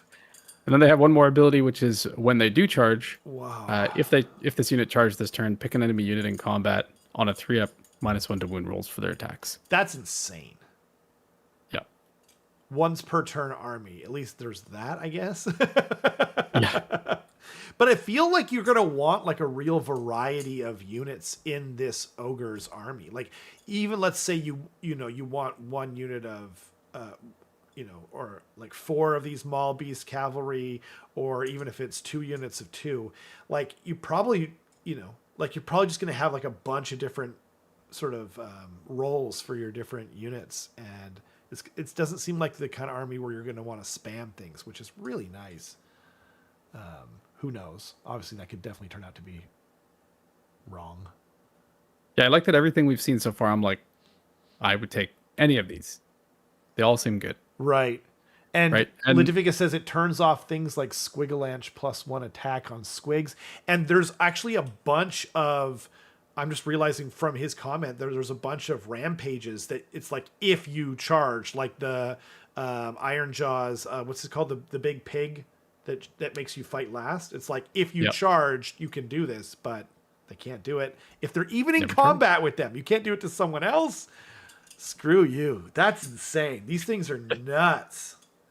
They're also like one of the most horrifying things to get countercharged by. No kidding. Like even if you do manage to like avoid them. Yeah. And I'm like, no, actually, I'm going to countercharge you. Then like 7 attacks, 4s and 2s, 2 and 3 damage is incredible on its own. Yeah.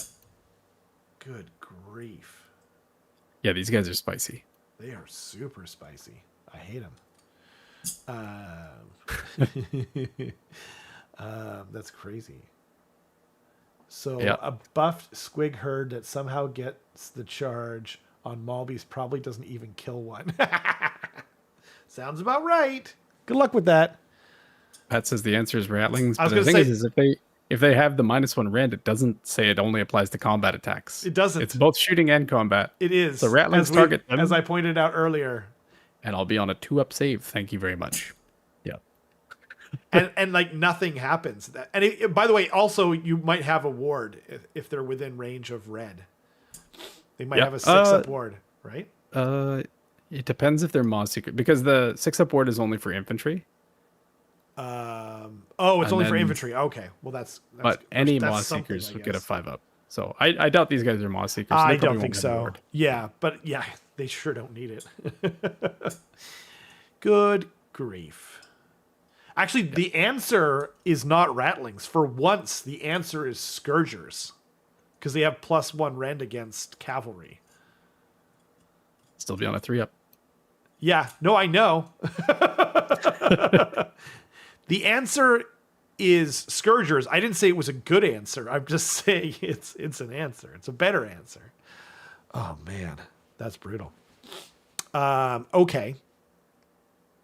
Is there anything else that you would like to talk about in regards? Nope. To I'm very excited for these. Based on how much they've shown us, yeah, it seems closer than I originally thought it was going to be. Like so, their release. Yeah, I mean, yeah. Oh yeah. They don't show the rules for stuff unless it's like on the horizon. By the way, they did reveal this is a little bit of a tangent at first, but stick with me here. They did show brand new old world reveals on Friday. And the models look amazing, by the way. There's a new Chaos Dragon, like a double-headed Chaos Dragon. Looks incredible. All the rules, all the models they showed were really, really cool. They're coming. They did the preview on Sunday. They showed the models off on Friday, and then like the weekly preview thing of what's coming out, that happened 2 days later on Sunday. So we might get the Ogre box this Sunday. That'd be crazy. I don't know if I'm prepared for that. To be honest, that's really... Get your shit together, Carson, okay? I know, this is no time to lose heart. You gotta... I mean, everyone hates Carson if he doesn't immediately paint up everything, okay? I'll accept it. You should. The answer is to distract Carson with his favorite submarine sandwich and try to stay away from them. That's true. That's not a bad plan, actually. That's a better plan than Rattlings or Scourgers, probably. Damn it. Oh man. The answer is just to ban you from playing this army. It's not very nice. No, I know, but I don't care. Neither is this army. Jeez Louise. I mean, we don't know points. We don't know points, to be fair. Never let it be said that I'm an Ogres Fairweather fan either, because I have stuck to this army for like 3 different identities, basically. No one would ever accuse you of that, and they bloody better not accuse me of that with Skaven either, because I was playing them consistently when they had the worst win rate in the game. No, no one would ever say that about you and Ogres. Maybe Slaves to Darkness, but certainly not Ogres. The entire time I played Slaves to Darkness at tournaments, I was like, I hate this army. You always hated it, yeah. Yeah, you liked painting them, you hated... But you didn't... I think you even got stressed with painting them, too.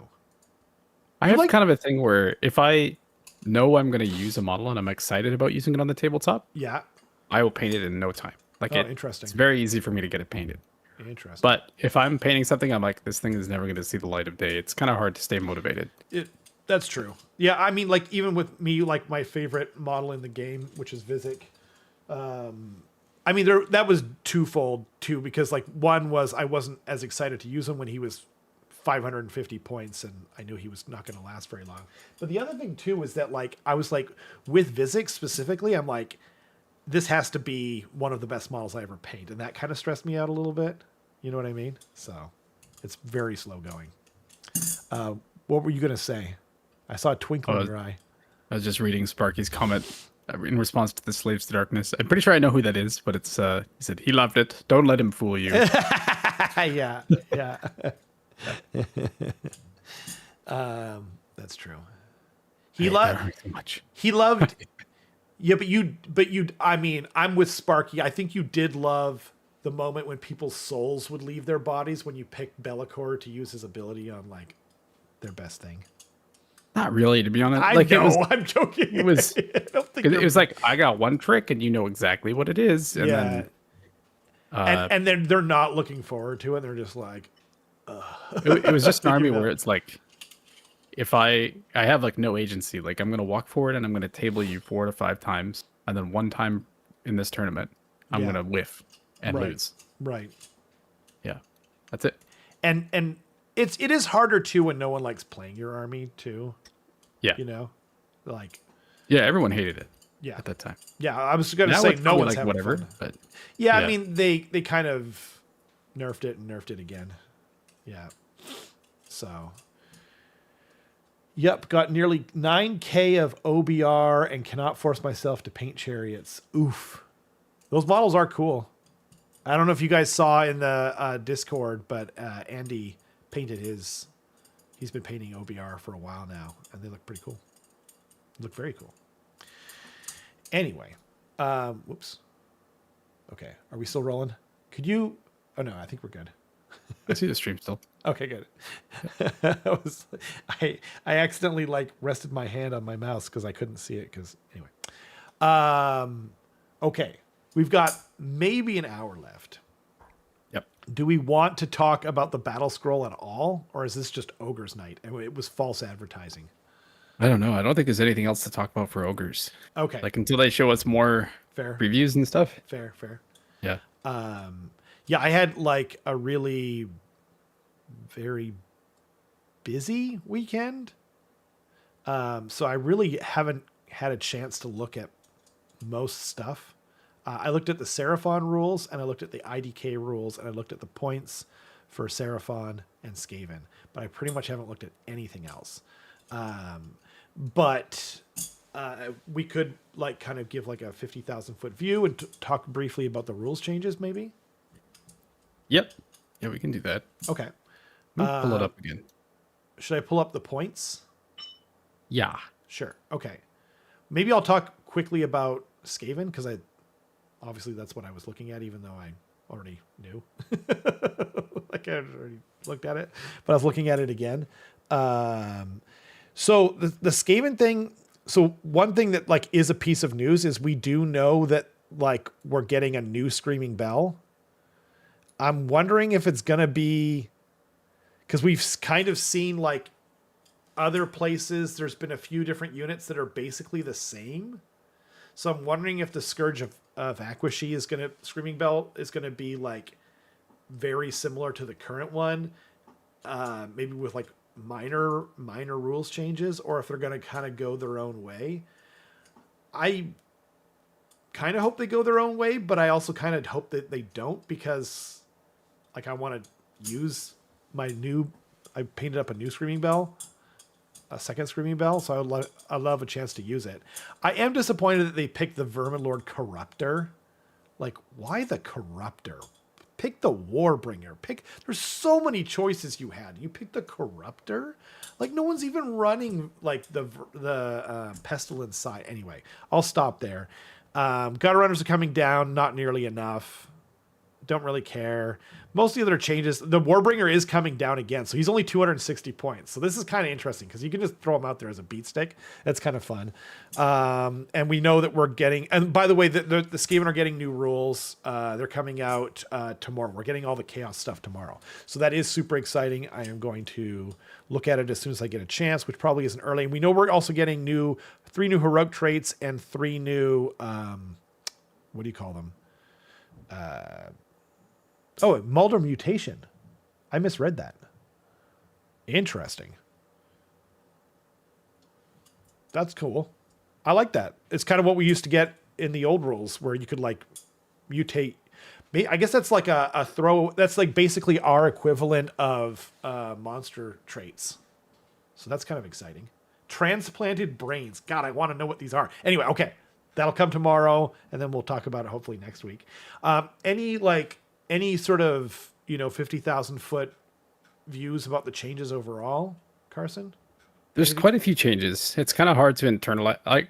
I'll be honest, I've been somewhat I've somewhat had a step back from the game just since World, and I'm sort of starting to pick up now. Like Fair. I played my first quasi new GHB game yesterday. Okay. And it was pretty interesting. But like there's a lot of pretty significant changes. And especially with like the new Scourge of Aqshy stuff, like I'm sure it'll change even more stuff. Right. As far as like state of the game, big changes. Yep. We do know that, what's it called? I don't know. What's it called?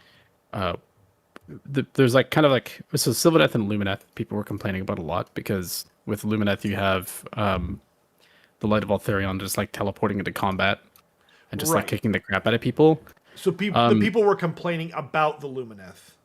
Yeah. I see. And Sylvaneth. Yeah. Okay. Right. Light of Altharion got changed so that his teleport is now a CP. Right. Which seems like it's decent. You know, like it cost them a CP in order to get into combat. Fair. They also changed it. So another big thing about that change is that what's it called? Now, when he teleports into combat, he can't all-out defense, right? Which means when he teleports into combat, Oh, he's like significantly more vulnerable right. to being hit. That seems like an elegant change, though, to me. It's pretty good. I'm Yeah. pretty sorry. People weren't complaining about that change. I'm talking Oh. pre-Battlescroll. Oh, I People see. were I see. saying Yeah, Light yeah, of yeah. Eltharion and Drycha are both problems, and Pretty both of annoying, their like to be fair. Yeah. it is, yeah. Yeah. Okay. So he got changed in that way, and then Drycha's like charge through the overgrowth or whatever it's called got changed too. Okay. Where she used to be able to hers got changed to a CP as well, which means that she can no longer countercharge through the overgrowth. Oh, okay. Which is a pretty big deal because you can't use two commands in the same unit in the same phase. Makes sense. Again, that seems pretty elegant to me. I think it's a good change. I think that you still have to be careful about your positioning, just in Right. anticipation of the Sylvaneth player's movement or their next turn. Fair. But now you can't just be like, "Oops, I accidentally messed up this one tiny thing in my own turn, and then I got countercharged through the overgrowth, and now it just completely screwed up my whole game." And they get a turn after this, so it's just like, Wow. yeah, it's much better in that regard, I think. Daughters of Cain didn't get touched as much as I thought they probably should have. They get some points ups, but that's about it. Right. And then we just see this constant downward spiral in the points of Seraphon and Ironjaws. And I think And who knows whether it's going to be enough. Yeah. I mean, but they changed so much about Seraphon Yeah. that I think they're fine. Like now you can get every asterism. You basically get auto one for free, unless you really severely don't position your slan well. You know what I mean? And it gets killed, in the first turn. You basically get like free +1 to cast, and then you're on to the next thing. Like, I don't know. Yeah, I think it's pretty good. I don't know. Yeah. Yeah. Yeah, I think we'll definitely see more of them. Right. So What were the Seraphon changes again? In my brain right now. There's only the Scourge of Aqshy. I'm trying to remember. Oh geez, yeah, this is too much to go through. It's not highlighted for me. There were more changes than that, but I'm blanking on it right now. The Corruptor kind of fine. Should be Priest 2 or 3+ cheaper, but the War Scroll at least says something. Warbringer really needs a look. It functionally doesn't have a War Scroll. It doesn't. Yeah, I agree. But like, anyway, Wrathy is back being super hard to kill. Yeah, I'm not even aware of that. Yeah, I mean, we'll see. It's pretty interesting. The new. Did you have any other thoughts on? Sorry, there's too many tabs open here. it's a lot of stuff. So Seraphon like had their further the Great Plan and Great Plan change, which we touched on a little bit, and then they also had one of their battle formations changed so that. Oh yes, that's right. Now you can teleport. No 3-up roll required. Yeah, exactly. That's huge because it's just like some games, like when I would try and use it to teleport, I just didn't get, it just like didn't happen. So it's like my whole sub-faction just didn't happen the whole game. It was really brutal. Yeah, I think in general it's nice to see like either so if the ability is like good but not game breakingly good, Yeah, just let it happen. just let it happen. Yeah, But I if the ability is like extremely good, Right. just associate some cost with it.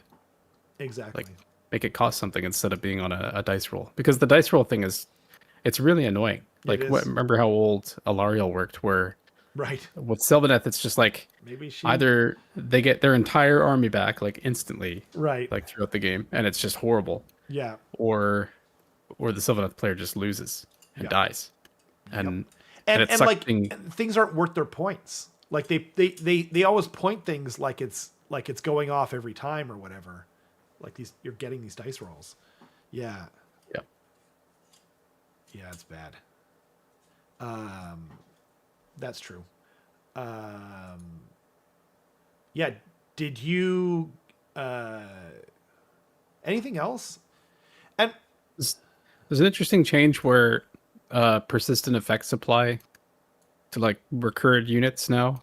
So oh, let's say if you kill a or sorry, if you so bright. apply like a -1 to hit Uh-huh. to a Lariel, Okay. or like a no commands or something like that, Yeah. or well, let's say -1 to hit because that's more easy to understand. Like, and then you kill a Lariel, and then a Lariel comes back. That -1 to hit is still on a Lariel. Wow. If as long as the conditions of it falling off haven't been met yet. I So see. let's say like you kill a Lariel, then it's your opponent's turn, and they bring back a Lariel immediately that turn. Yeah. She's still -1 to hit. That's cool. I like Yeah. that. Same thing with like Stormcast Recursion, Soulblight Gravelords. Like the replacement units will have the same debuffs that they disappeared with. Or buffs, I assume.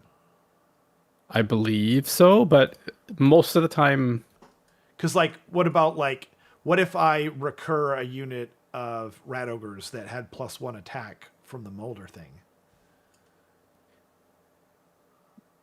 yep. Like it would be like, I think you can, but the situation where you would do that is much narrower than the reverse, because you'd have to apply the buff, and then between you applying the buff and recurring them, they have to die, right?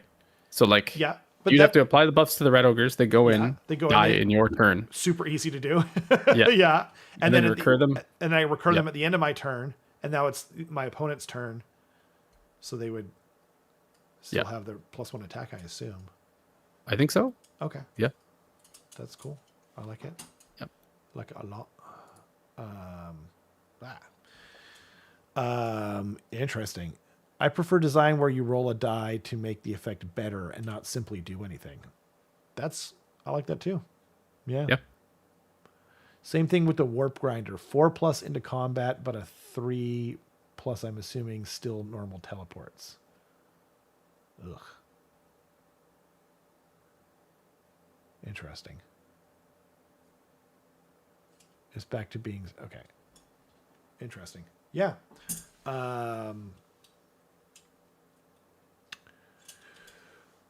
I feel like it's hard right like this because there's so much information that's come out that it's like, what do we even talk about? We could pick out some specific ones. Like I think talking about the Scourge of Aqshy Seraphon one would be interesting. Yeah. I'm really excited for it. I just have to find it. I opened up everything. Even just doing like an expose on the Scar veteran on Agrodon. Oh, it's so cool. So's the Slan, to be fair. Stormcast Eternals. There we go. Wait, or is this? Oh no, this is like their whole lore. Never mind. This is like the whole thing. Daughters of Cain. Did I go past it? I might have gone past it. Dang it. I've got way too many tabs open.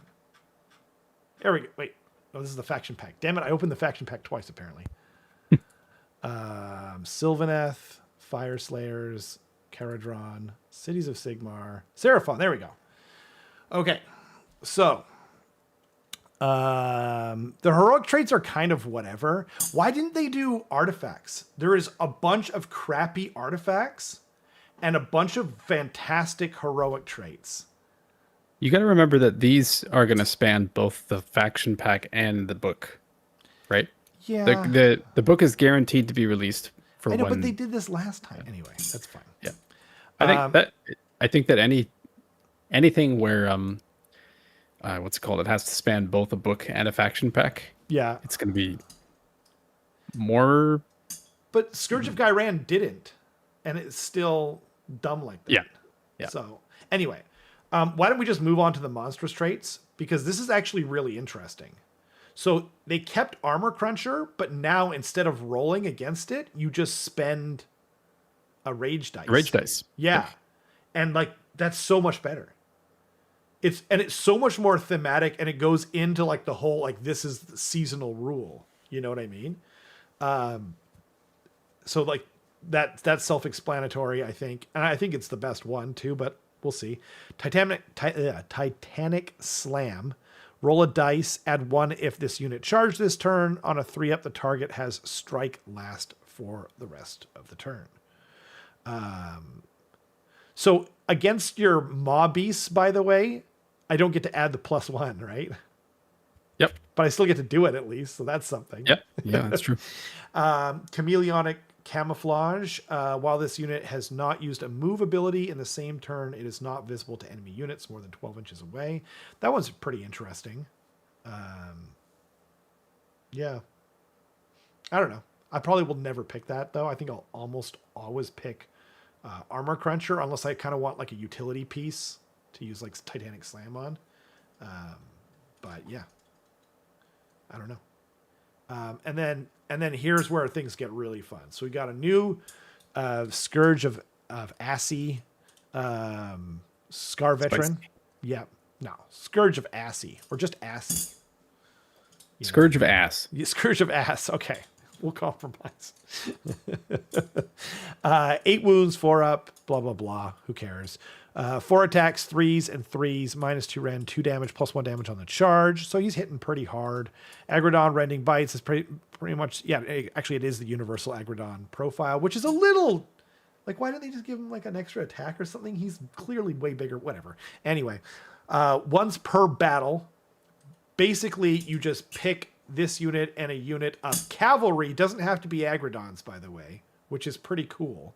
I'm mostly going to pick Agrodons because they're like my favorite unit. But, and then you can effectively deep strike. But the whole stalking the prey thing comes back into the final ability, which is opponent declared a shoot ability. This unit can pick this ability even if it's in reserve. Pick each friendly unit that is stalking the prey to be targets. Okay. After that shoot ability has been resolved, set up each target on the battlefield more than 9 inches from all enemy units and within 18 inches of the unit that used the shoot ability. Then you can spend up to 3 rage tokens to do so, blah, blah, blah. It's a whole, normally, if your opponent's fury level, blah, blah, blah. But then you can basically move them up to 3 inches depending on how many dice you use. And then for the rest of the turn, each time a target uses a charge ability, it must end the charge ability. Basically, you have to go for the unit that shot at you. This is so awesome, especially if you know the whole Clever Girl Jurassic Park meme. It's so rad. Like, whoever created this is a genius. Like, just in terms of theme and fun, they're a genius. Whoever you are, you're a genius, and I love you. Yeah. Yeah. It's a really cool ability. It's so cool.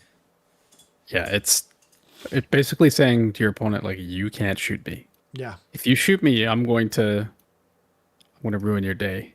And I'm pretty sure they don't have to be set up near each other either. He can set up somewhere safe, 18 inches away, and then the actual 6 Agrodons or whatever you bring along can set up just outside of 9 of something and then move 3 inches closer if you have 3 rage dice. So now, this will probably be in your opponent's turn. Unless they countershoot. Yeah, exactly. Exactly. I'm saying most of the time, you're probably going to be doing this. But against Rattlings or something like that, you know what I mean? They move them way up. Rattlings are so squishy, and you're just oh, clever girl, you come in there. Yeah, it's super cool. I love it. I'm glad I painted this guy ages ago. And then we got a new Slan Starmaster, normal kind of stuff. But then you do, so this Slan doesn't get the recycling of the units, right? Yeah. But it gets, pick a battle round, once per battle, deployment phase. At the start of the battle round, set your opponent's fury levels to 7. And then at the start of the battle round, after the one you picked, set your opponent's fury levels to 1. So this can kind of mess with people in a really fun way. I think it's a really great way of sort of synergizing and adding in the whole fury system or whatever to this unit. And then it got a really cool new spell. Pick a visible enemy unit within 12 inches. You need a 7 until the start of your next turn. Other than companion weapons, basically just turns off all weapon abilities. So that's pretty amazing. You can be turning off, crit mortal, charging, plus damage, whatever, and because you can teleport into like you can just teleport now. You don't have to worry about rolling a 3 up. You can be much more effective with just kind of getting in there and doing stuff, right? And then you've got this really funnily named arcane areoli. He's got magic nipples, I guess. It's really weird. And then it's pick a manifestation. This one is probably the spiciest part of this spicy war scroll, by the way. Pick a manifestation, spend up to 3 rage dice. If your opponent's fury level is lower than yours, they must do blah, blah, blah. All that normal stuff that they always seem to put on there. Then for the rest of the turn, add X to the damage characteristic of the target's melee weapons, where X is the number of rage dice spent. So you can add plus 3 damage onto your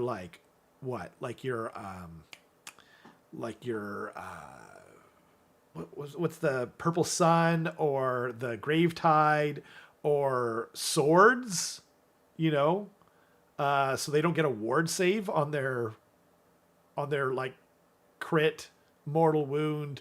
It'd be like 4 damage each on like 12 attacks, and you never get your ward save. Or what else could you put it on? There's a bunch of stuff, right? Yeah. Cronspine, Grave Tide. Yeah. Cronspine would be good. I think I said Grave Tide, but yeah, like. Oh, sorry. You said Purple Sun already? I said Purple Sun and Grave Tide. Those were the first two, and then I was thinking, swords. I didn't think of Cronspine. Cronspine is. I don't know that Cronspine's attack profile. I don't own a Cronspine. 6 attacks, 4s and 2s, Ren 2 damage 3. So that would be Ren 2 damage 6 if you wanted. Yeah. Jeez. Damage 6 on Ren 2? Wait, how many attacks? 6 attacks? 6. Yeah. Oh man, see, can or maybe 4. Sorry, let me check. Actually, no. Let me check. You can't all might be, attack. it's 4 or right? 6. No, you can't. Yeah. So hitting on 4s. Ugh. I don't know. I think the Grave Tide. Wait. Can Grave Tide get +1 damage on the charge in addition to this +1 damage? Yeah, because it's not like overlapping, right? Okay. Yep. So you have a damage 5 Grave Tide? 5 on that many attacks? What the hell? And like a way better profile, by the way. Oh man. Yeah, it's time. It's time. Swords, gnashing teeth. Oh yeah, there's that. You mean like the jaws, right? Wait, are they in the same spell lore? No, they're not. They're not. No. Ravenix, gnashing jaws. But that's still like a really good call though. I mean, even no ward saves head. Is where I like the swords. Burning Head. I don't know Burning Head's attack profile. So far, I'm thinking swords. The thing about the Burning Head is that it's like not a crazy. It usually doesn't do very much because it's only damage 1, but it's 2d6 attacks, 4s and 3s, Ren 2 damage 1. But it's anti-war machine +1 red as well. So 2d basically what you could do is you could see like how many attacks does my Burning Head have, and if you roll high like a 10 or something like that, you're like, guess it's damage 4 now. Like it's right, yeah, because this is just something 4. that happens. You just spend your rage dice. Yeah. Yeah. Oh baby. And by the way, the slant at the start of the battle round, or no, actually it's in your deployment phase that you have to pick the turn where you're rocking an insane amount of. But you can still you could know oh yeah, I know my go turn is turn 1 or turn 2, and just plan for it. No, it's super good. Swords. Yeah, I think I like swords the most. But maybe Gravetide, because the nice thing about Gravetide and Black Hole Sun is that you've got 2 options. So they unbind one, well then the other one goes in and you go over there. But shoot, yeah, I like it. Anyway, super fun. The IDK actually got pretty good, or interesting rules, I thought too. Did you see this at all? I can't remember. I might have like briefly looked at it, but Well, like it just in terms of the war scrolls, so the Tidecaster basically you pick a friendly Iden and Deepkin unit wholly within 12 inches in your hero phase. If they're Namarti, pick one of the following effects to apply until the start of your next turn. Otherwise, make an Asharan roll of D6 and on a 3-up. So you can always, so like you basically get it for free if they're Namarti, and if not, then you need a 3-up, which I think is a really great way of doing it. It gives you like, anyway. So then pick one of the target's melee weapons. They have crit 2 hits, blah, blah, blah. While they're within 3 inches, you both get a ward. Both the Asharan Tidecaster and them, they get a ward, which is something that they need really badly because they're so squishy, right? And then Frenzy of the Ether Sea for each unmodified hit roll of 1 for a combat attack that targets that unit. Inflict 1 mortal damage on the attacking unit. So basically, you don't want to go into a lot of attacks with them, blah, blah, blah. Anyway, but then that still kind of pairs fairly well with the Namarti Reaver's ability, which is once per turn army reaction, you declared a shoot ability for this unit. After that shoot ability has been resolved, if all of this unit's attacks targeted the same enemy unit and they lost a model, okay, this just happens, right? If all this unit's attacks target the same enemy unit and no models and that unit were slain, you still get to roll a 3-up and pick one of the following effects. They either subtract 1 from your ward rolls or ignore positive modifiers. Like, what the hell? So like you shoot this into like a unit of what, rat ogres, or you know what I mean? Like hell, even ogres, a lot of ogre, actually maybe not the new ones with the 3-up save or whatever, but like, you know what I mean? Like if they're rocking a 5-up save, you're probably going to take out one of them with like a reinforced unit of Namarti, and then you could just get rid of their ward or ignore all positive modifiers. And then, man, you're really cooking with gas here. Yeah, I don't know. I think it's dope. Yeah, these are pretty spicy, and it gives.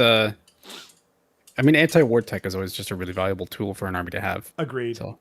And like the nice thing though too is it's not like what's his bucket, the Bat Boy, the new FEC hero, where it's like, all he does is shut off words. So it's like, maybe I wasted my money, maybe I didn't, or points I meant to say. But whereas with the Namarti, it's like, well, you're basically always shutting off all out defense for them, or various other things. I don't know. I think it's super good. Yeah, I didn't see anything else. I did not have time. But yeah, I think because they're releasing them so much more condensed, it's really hard to figure out what exactly is going to come out on top. For sure. I don't know that I've seen anything that was as egregious as like Cities was last year. Right. With like the Zenestra Soggy Cavalry was crazy, but yeah. Fire Slayers were pretty crazy too last year. Yeah, but Cities was on a different level. It was just That's true. Oh, I guess game-breaking. You're losing your artillery piece, hey? Yep. According to the battle profiles, it's the monsters, right? Or the Thundertusk specifically. The Frostlord on Thundertusk and Huskard on Thundertusk. Okay, is what the new one is. Yep. Oh, that's exciting. Might give you a reason to take them again. Yeah. Yeah, maybe. Yeah, I don't know. They never seem to get that war scroll right. The Thundertusk one.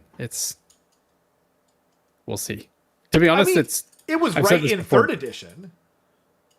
The Thundertusk? Oh, not the Thundertusk. Sorry, the Thundertusk. The Thundertusk hasn't been good since like at least 2nd edition. It was really good in 1st edition. It was OP as hell in 1st edition, but. Yep. And it's been paying for the sins ever since. Yeah, I know. That's so many units. It's crazy. Like Spider Fang, like believe it or not, in 1st edition they were considered really good, which is wild to think about now. But yeah, no, that's true. I don't know. Yeah, we'll see. But yeah, they were there. But the Stonehorn was really good. Wait, didn't you say? Oh no, you said they're both Stonehorn. Thundertusk. Ooh, and it's the Huskard and Oozes and Frostlord. Yeah. Dang. Yeah.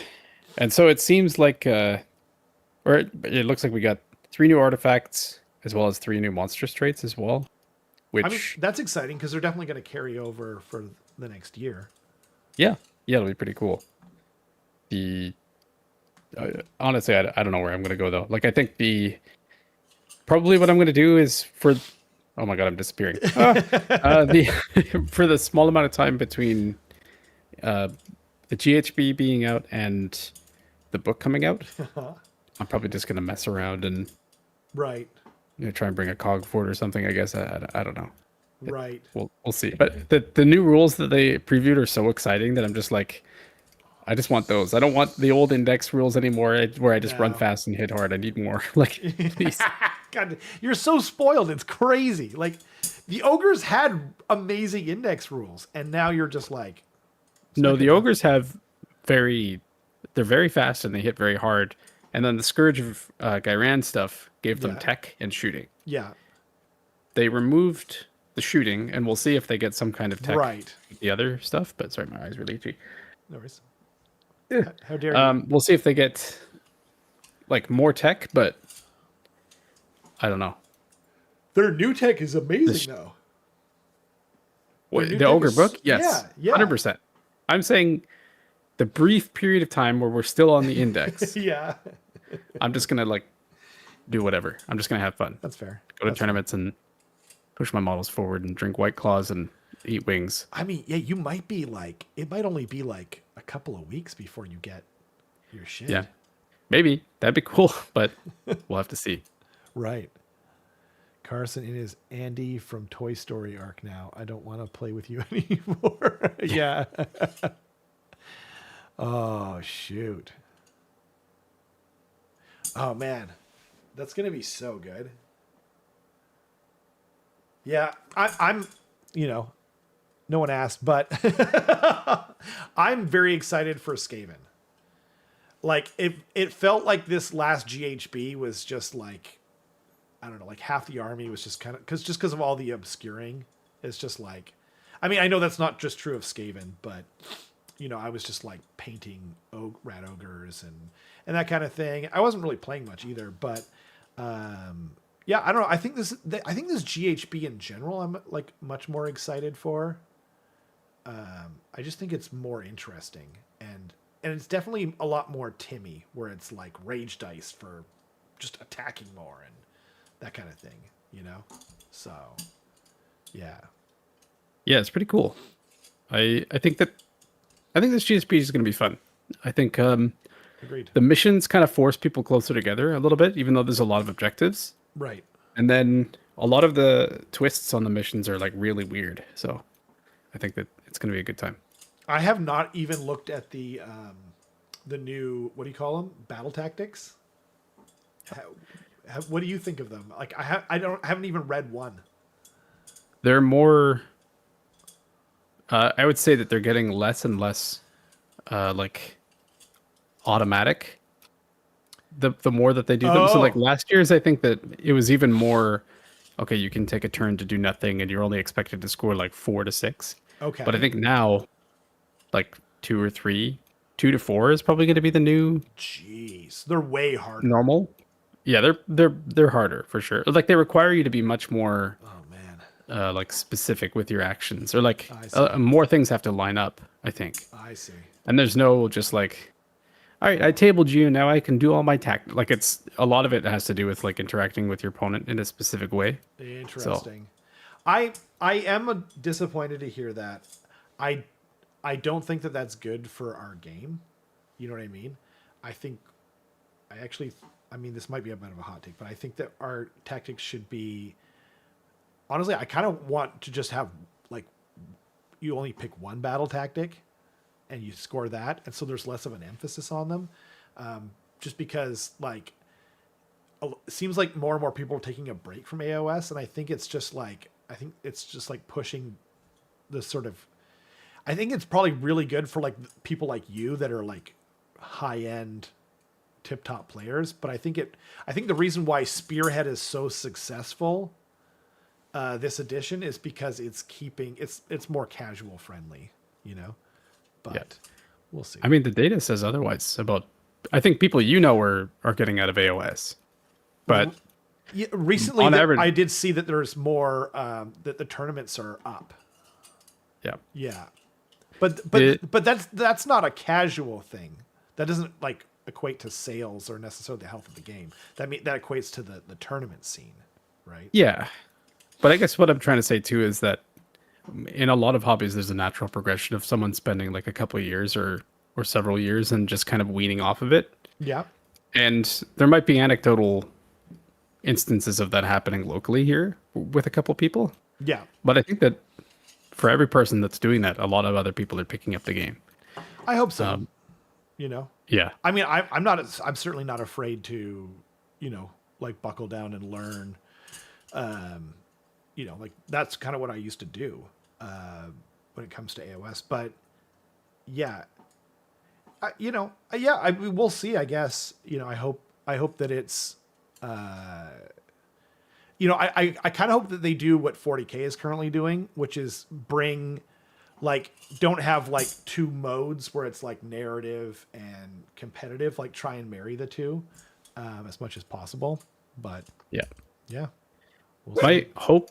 So I said this like closer to the beginning of the edition, which is that, or I said this, I think, at the first GHB, Yeah, which was, it seems like what they did this edition for AOS 4th edition is make things just dead simple and essentially laid a groundwork of like, here's how abilities actually functionally work. And you can parse them with like actual grammar rules.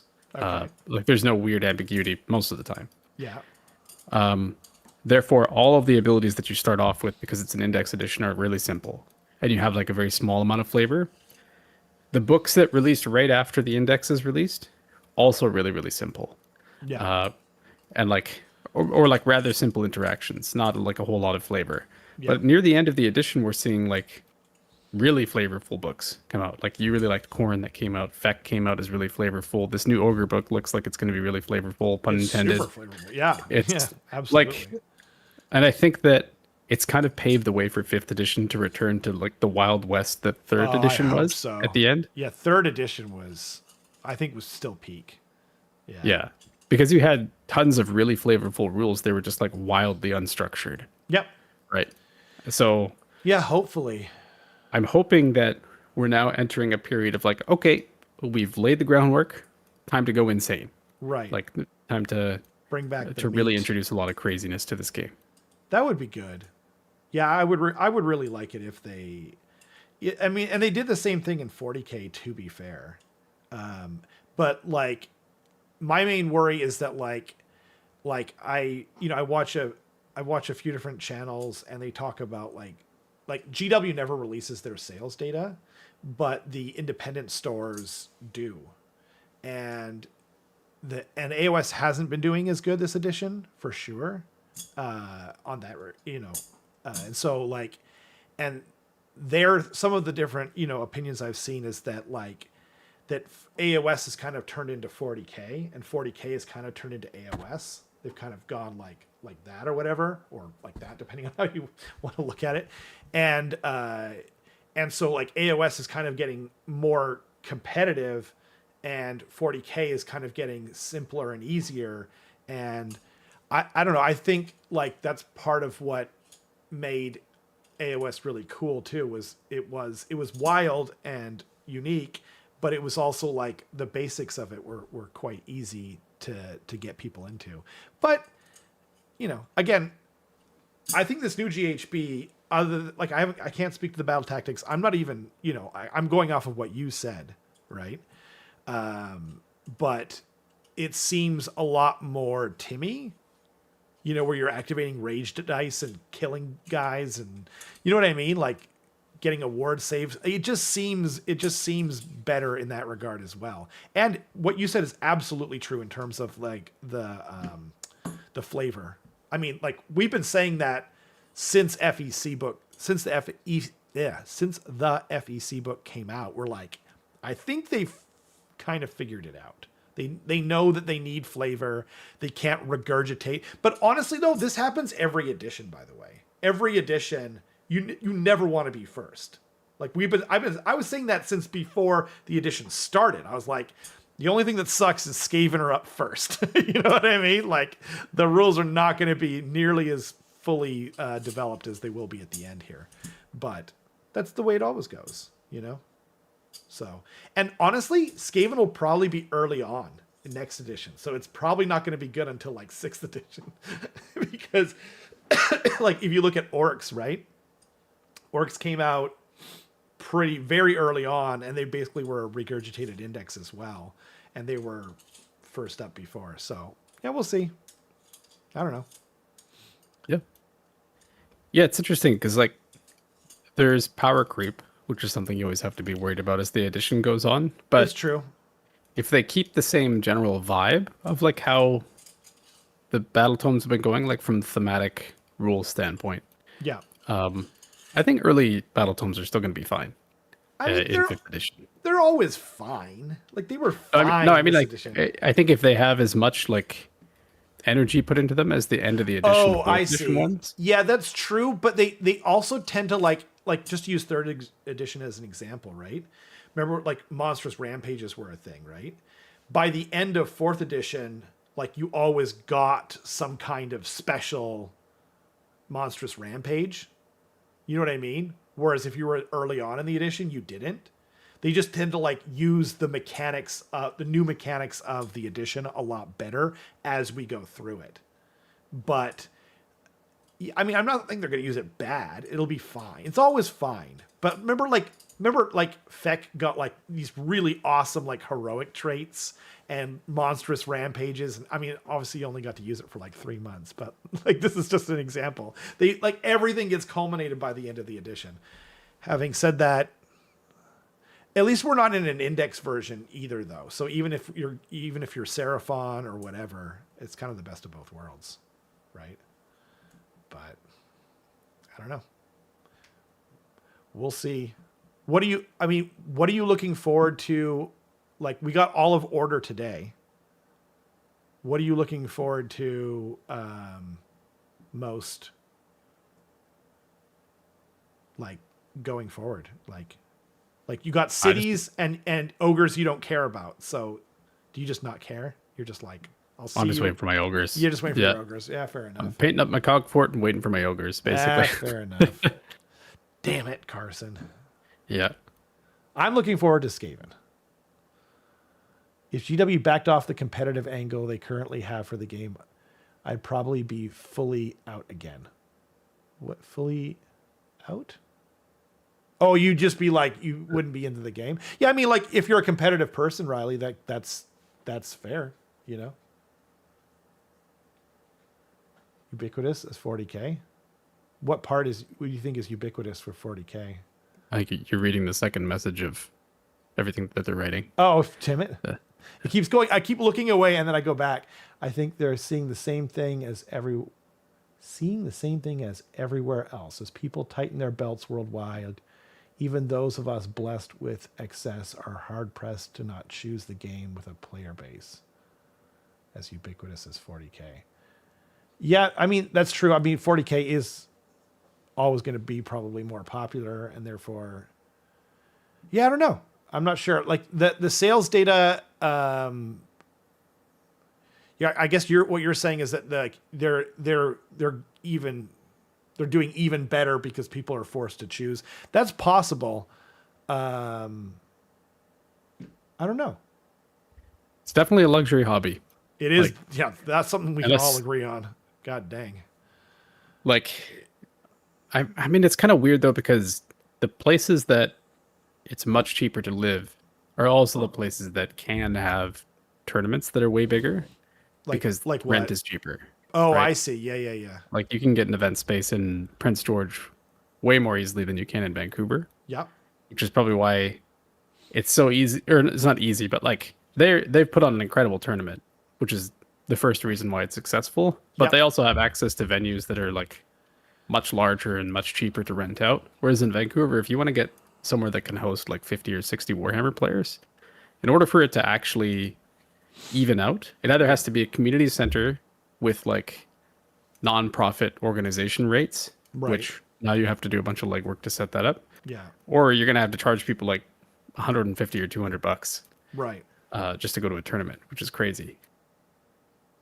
Yeah, that's true. I mean, also they've noticed that like there's definitely a correlation between like how do I put this? Like I'm not being down on these places, but like if you live in a more rural area, like they've noticed that like places like the Midwest that they get really harsh winters and stuff like that, they tend to have more war game players as well because you have to do more indoor things because you can't, go out and you know, do other things because it's freaking cold outside or the weather is harsh or whatever. So places like the Midwest, that's one of the reasons why Adepticon is so good, right? Is because they've got like this huge population in the area that plays them. It's more likely to that you play them. But yeah, no, that's true too. Like, the rent around Vancouver is insane. It's completely insane. That's why GW is not doing the Vancouver Open. They're doing the Edmonton Open. Yeah. Yep. And that's why they're not doing the Toronto Open or the Montreal Open even. Like Yep. it's like we're going to the northernmost city in Canada, basically. Yeah, big city. Yeah. Yeah, big city. Yeah, And absolutely. it makes sense. I don't blame them. Yeah. I mean, and they used to do, I think they used to do the Canada Cup in Edmonton. I'm almost positive it used to be in Edmonton. And it's like I mean, anyway, doesn't matter. But like, hello, Beefy. Whoa.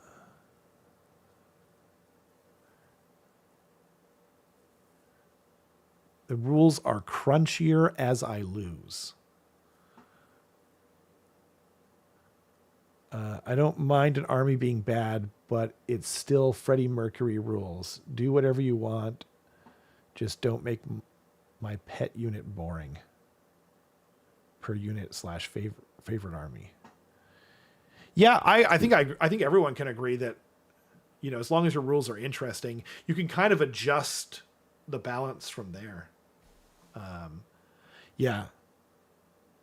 Is the GW store in Edmonton the oldest Canadian store? No idea.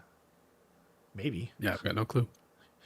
I wouldn't be surprised if the one that used to be on Water Street was, was one of the first ones, but no idea. Yeah. No, I don't know, like we are in like a really, I actually wanted to say one thing too. Shout outs to GW for like, cause this is a 40K year. And like, I don't want to say for once, but for once they were really on top of the AOS thing. We didn't have to wait till Wednesday for the Battlescroll update. We got that shit on Monday. And now we're just getting like, spicy rules updates, assy rules updates every day for whole factions. Like, remember last time it was like a whole month of this shit and it was like one faction per day? Or was it two factions per day? I want to say it was one faction per day. Yeah. Yeah, it was a month lead up basically. Right? That was crazy. Pretty crazy. It was like 20. And now they're just like here's your crap, enjoy. Yeah. Yeah. This way every time, man. And like, as sad as I am that certain things are going, it looks like they're putting a lot of thought into most of this stuff and it's getting, I mean, no one's going to complain about free rules updates, even if it does lead into a bunch of sales for them. Like, okay, that's great, so Yep. yeah. I, for one, am excited. It's true. The figured out the chicken egg thing with AOS sales. Yeah. I actually just saw a video. I didn't actually end up watching it, but back to that old debate of do models sell, more? Do people buy models based on the looks of the models or on the rules? And I think ultimately it's both. Like Yeah. if they're not playable, most people are still not going to use them. I kind of like the month lead up gave me more time to process. You're not wrong there, but the thing is though, is it's like, we're going into this, it's 40K summer, and like everything is kind of just, I don't know. it is more fun, but they would have had to start it like a month ago, basically. You know what I mean? Whereas now it's just like, bam, here you go. I don't know. It's kind of exciting. It was kind of nice. I would just wake up every day and read the new Scourge of Aqshy thing. That's true. And that was it. And I was really able to keep up, which was nice. That's a good point. You guys are both making good points. That's I actually did as well. Like I was even reading like Fire Slayers and stuff that like I have zero interest in. But today, like I only read the 2 factions that I play in all of order, IDK and Seraphon.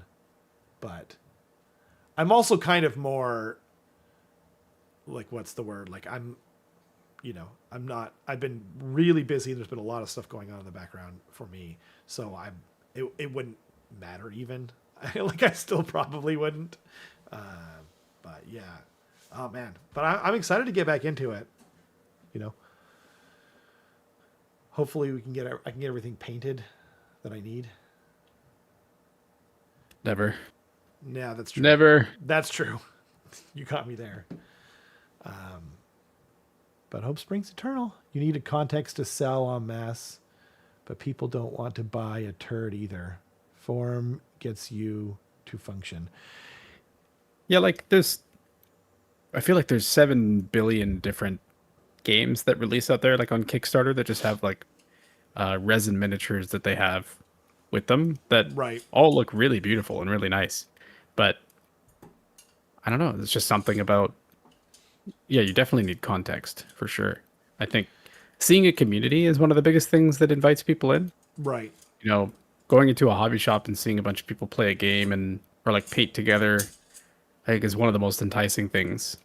When I was a kid and I would go with my brothers to Warhammer Night, I would see like one of their friends play with like Ogre Kingdoms against a Bretonnia army, and then like seeing them actually move the models around with like all the heraldry and like rolling dice. I was like, oh my God, like I want to be a part of this. It's Nirvana, man.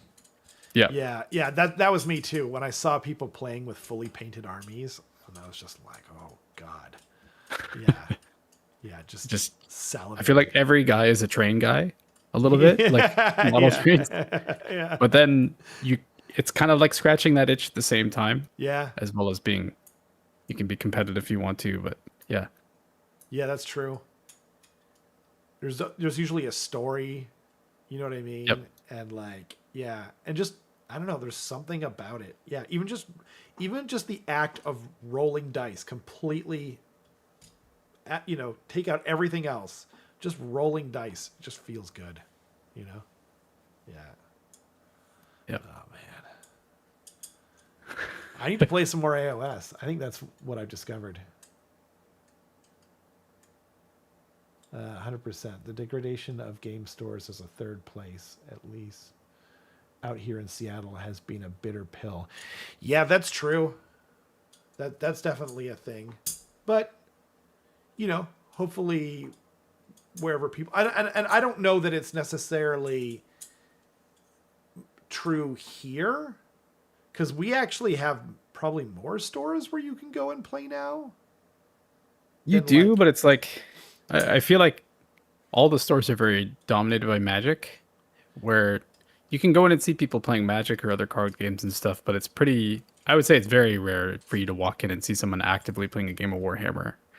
I mean, if you go to Stronghold, though, there is literally always people playing a war game. Yeah. But another thing is like most of the... So like the old stores that I remember, like you mentioned the store on Water Street.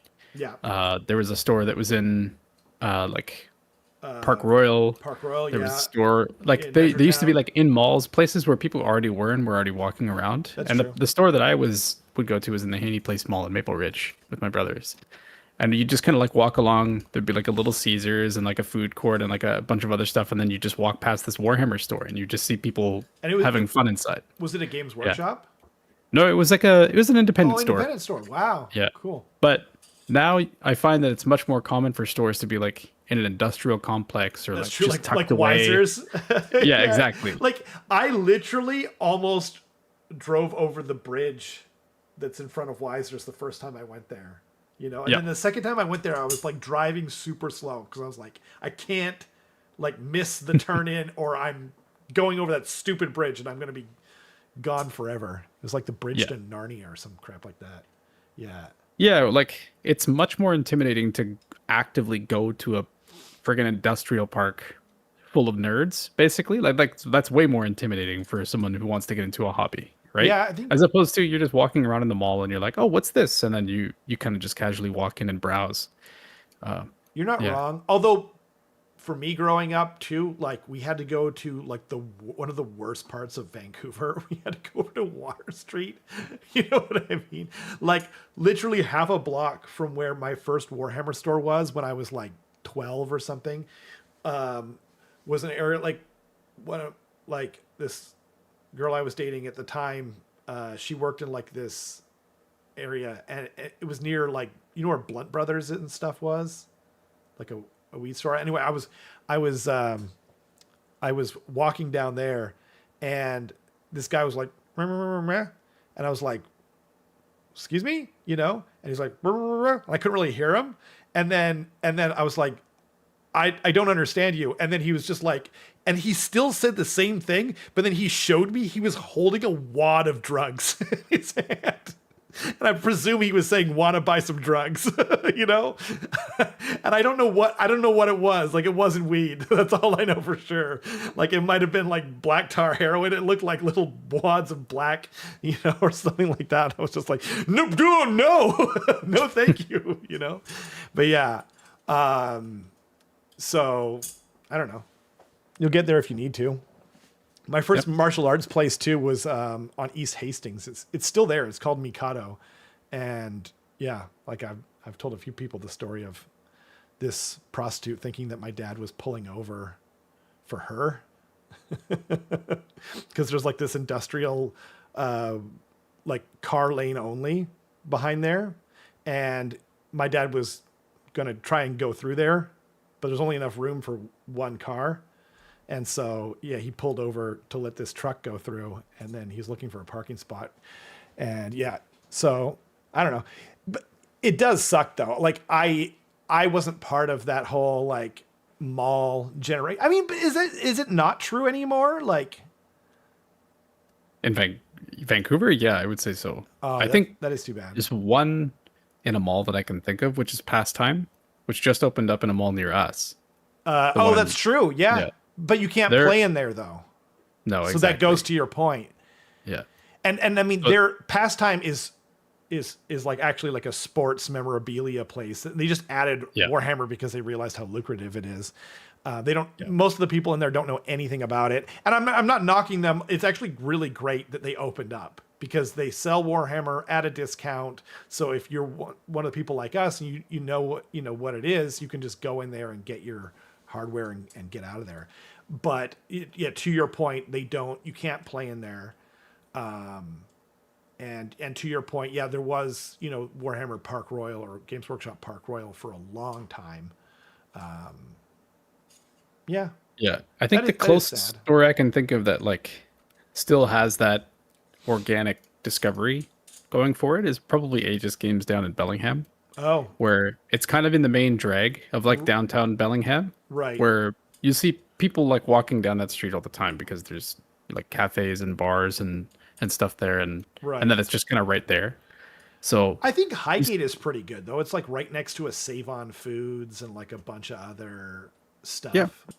But that's like the one Games Workshop store in the Lower Mainland, in yeah. Lower Mainland. Yeah. yeah. I think there's one in Surrey, or there was one in Surrey, but I don't know that that's true. Dang.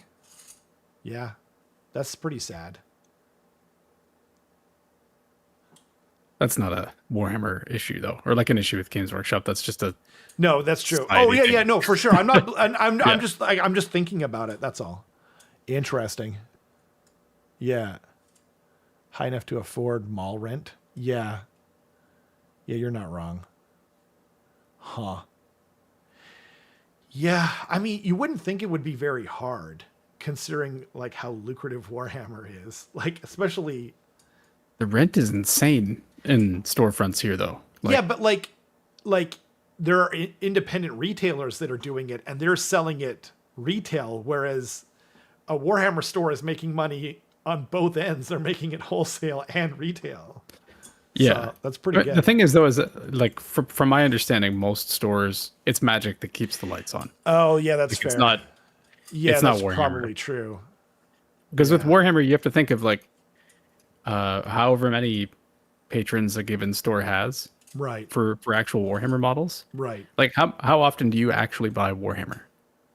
Like when you save up for a big release, Right. like it might be like $1,000, $1,500, something like that to buy like a bunch of stuff.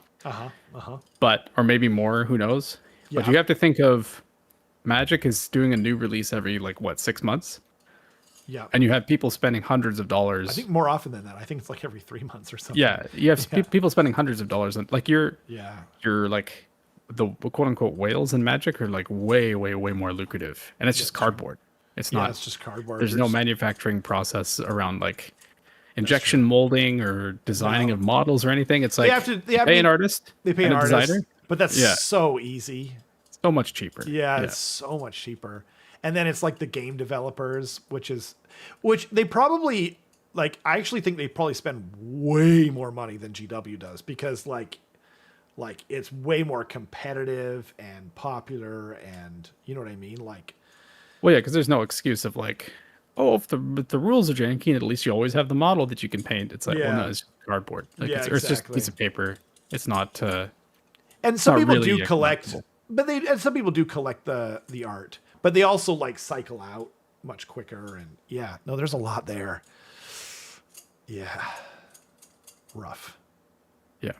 But we have gotten pretty far into the weeds at this point. Yep. Aegis Games, a game store started by a weirdo and turned into a safe place by nerds. True. I think you mean for nerds, right? Both. Okay, yeah.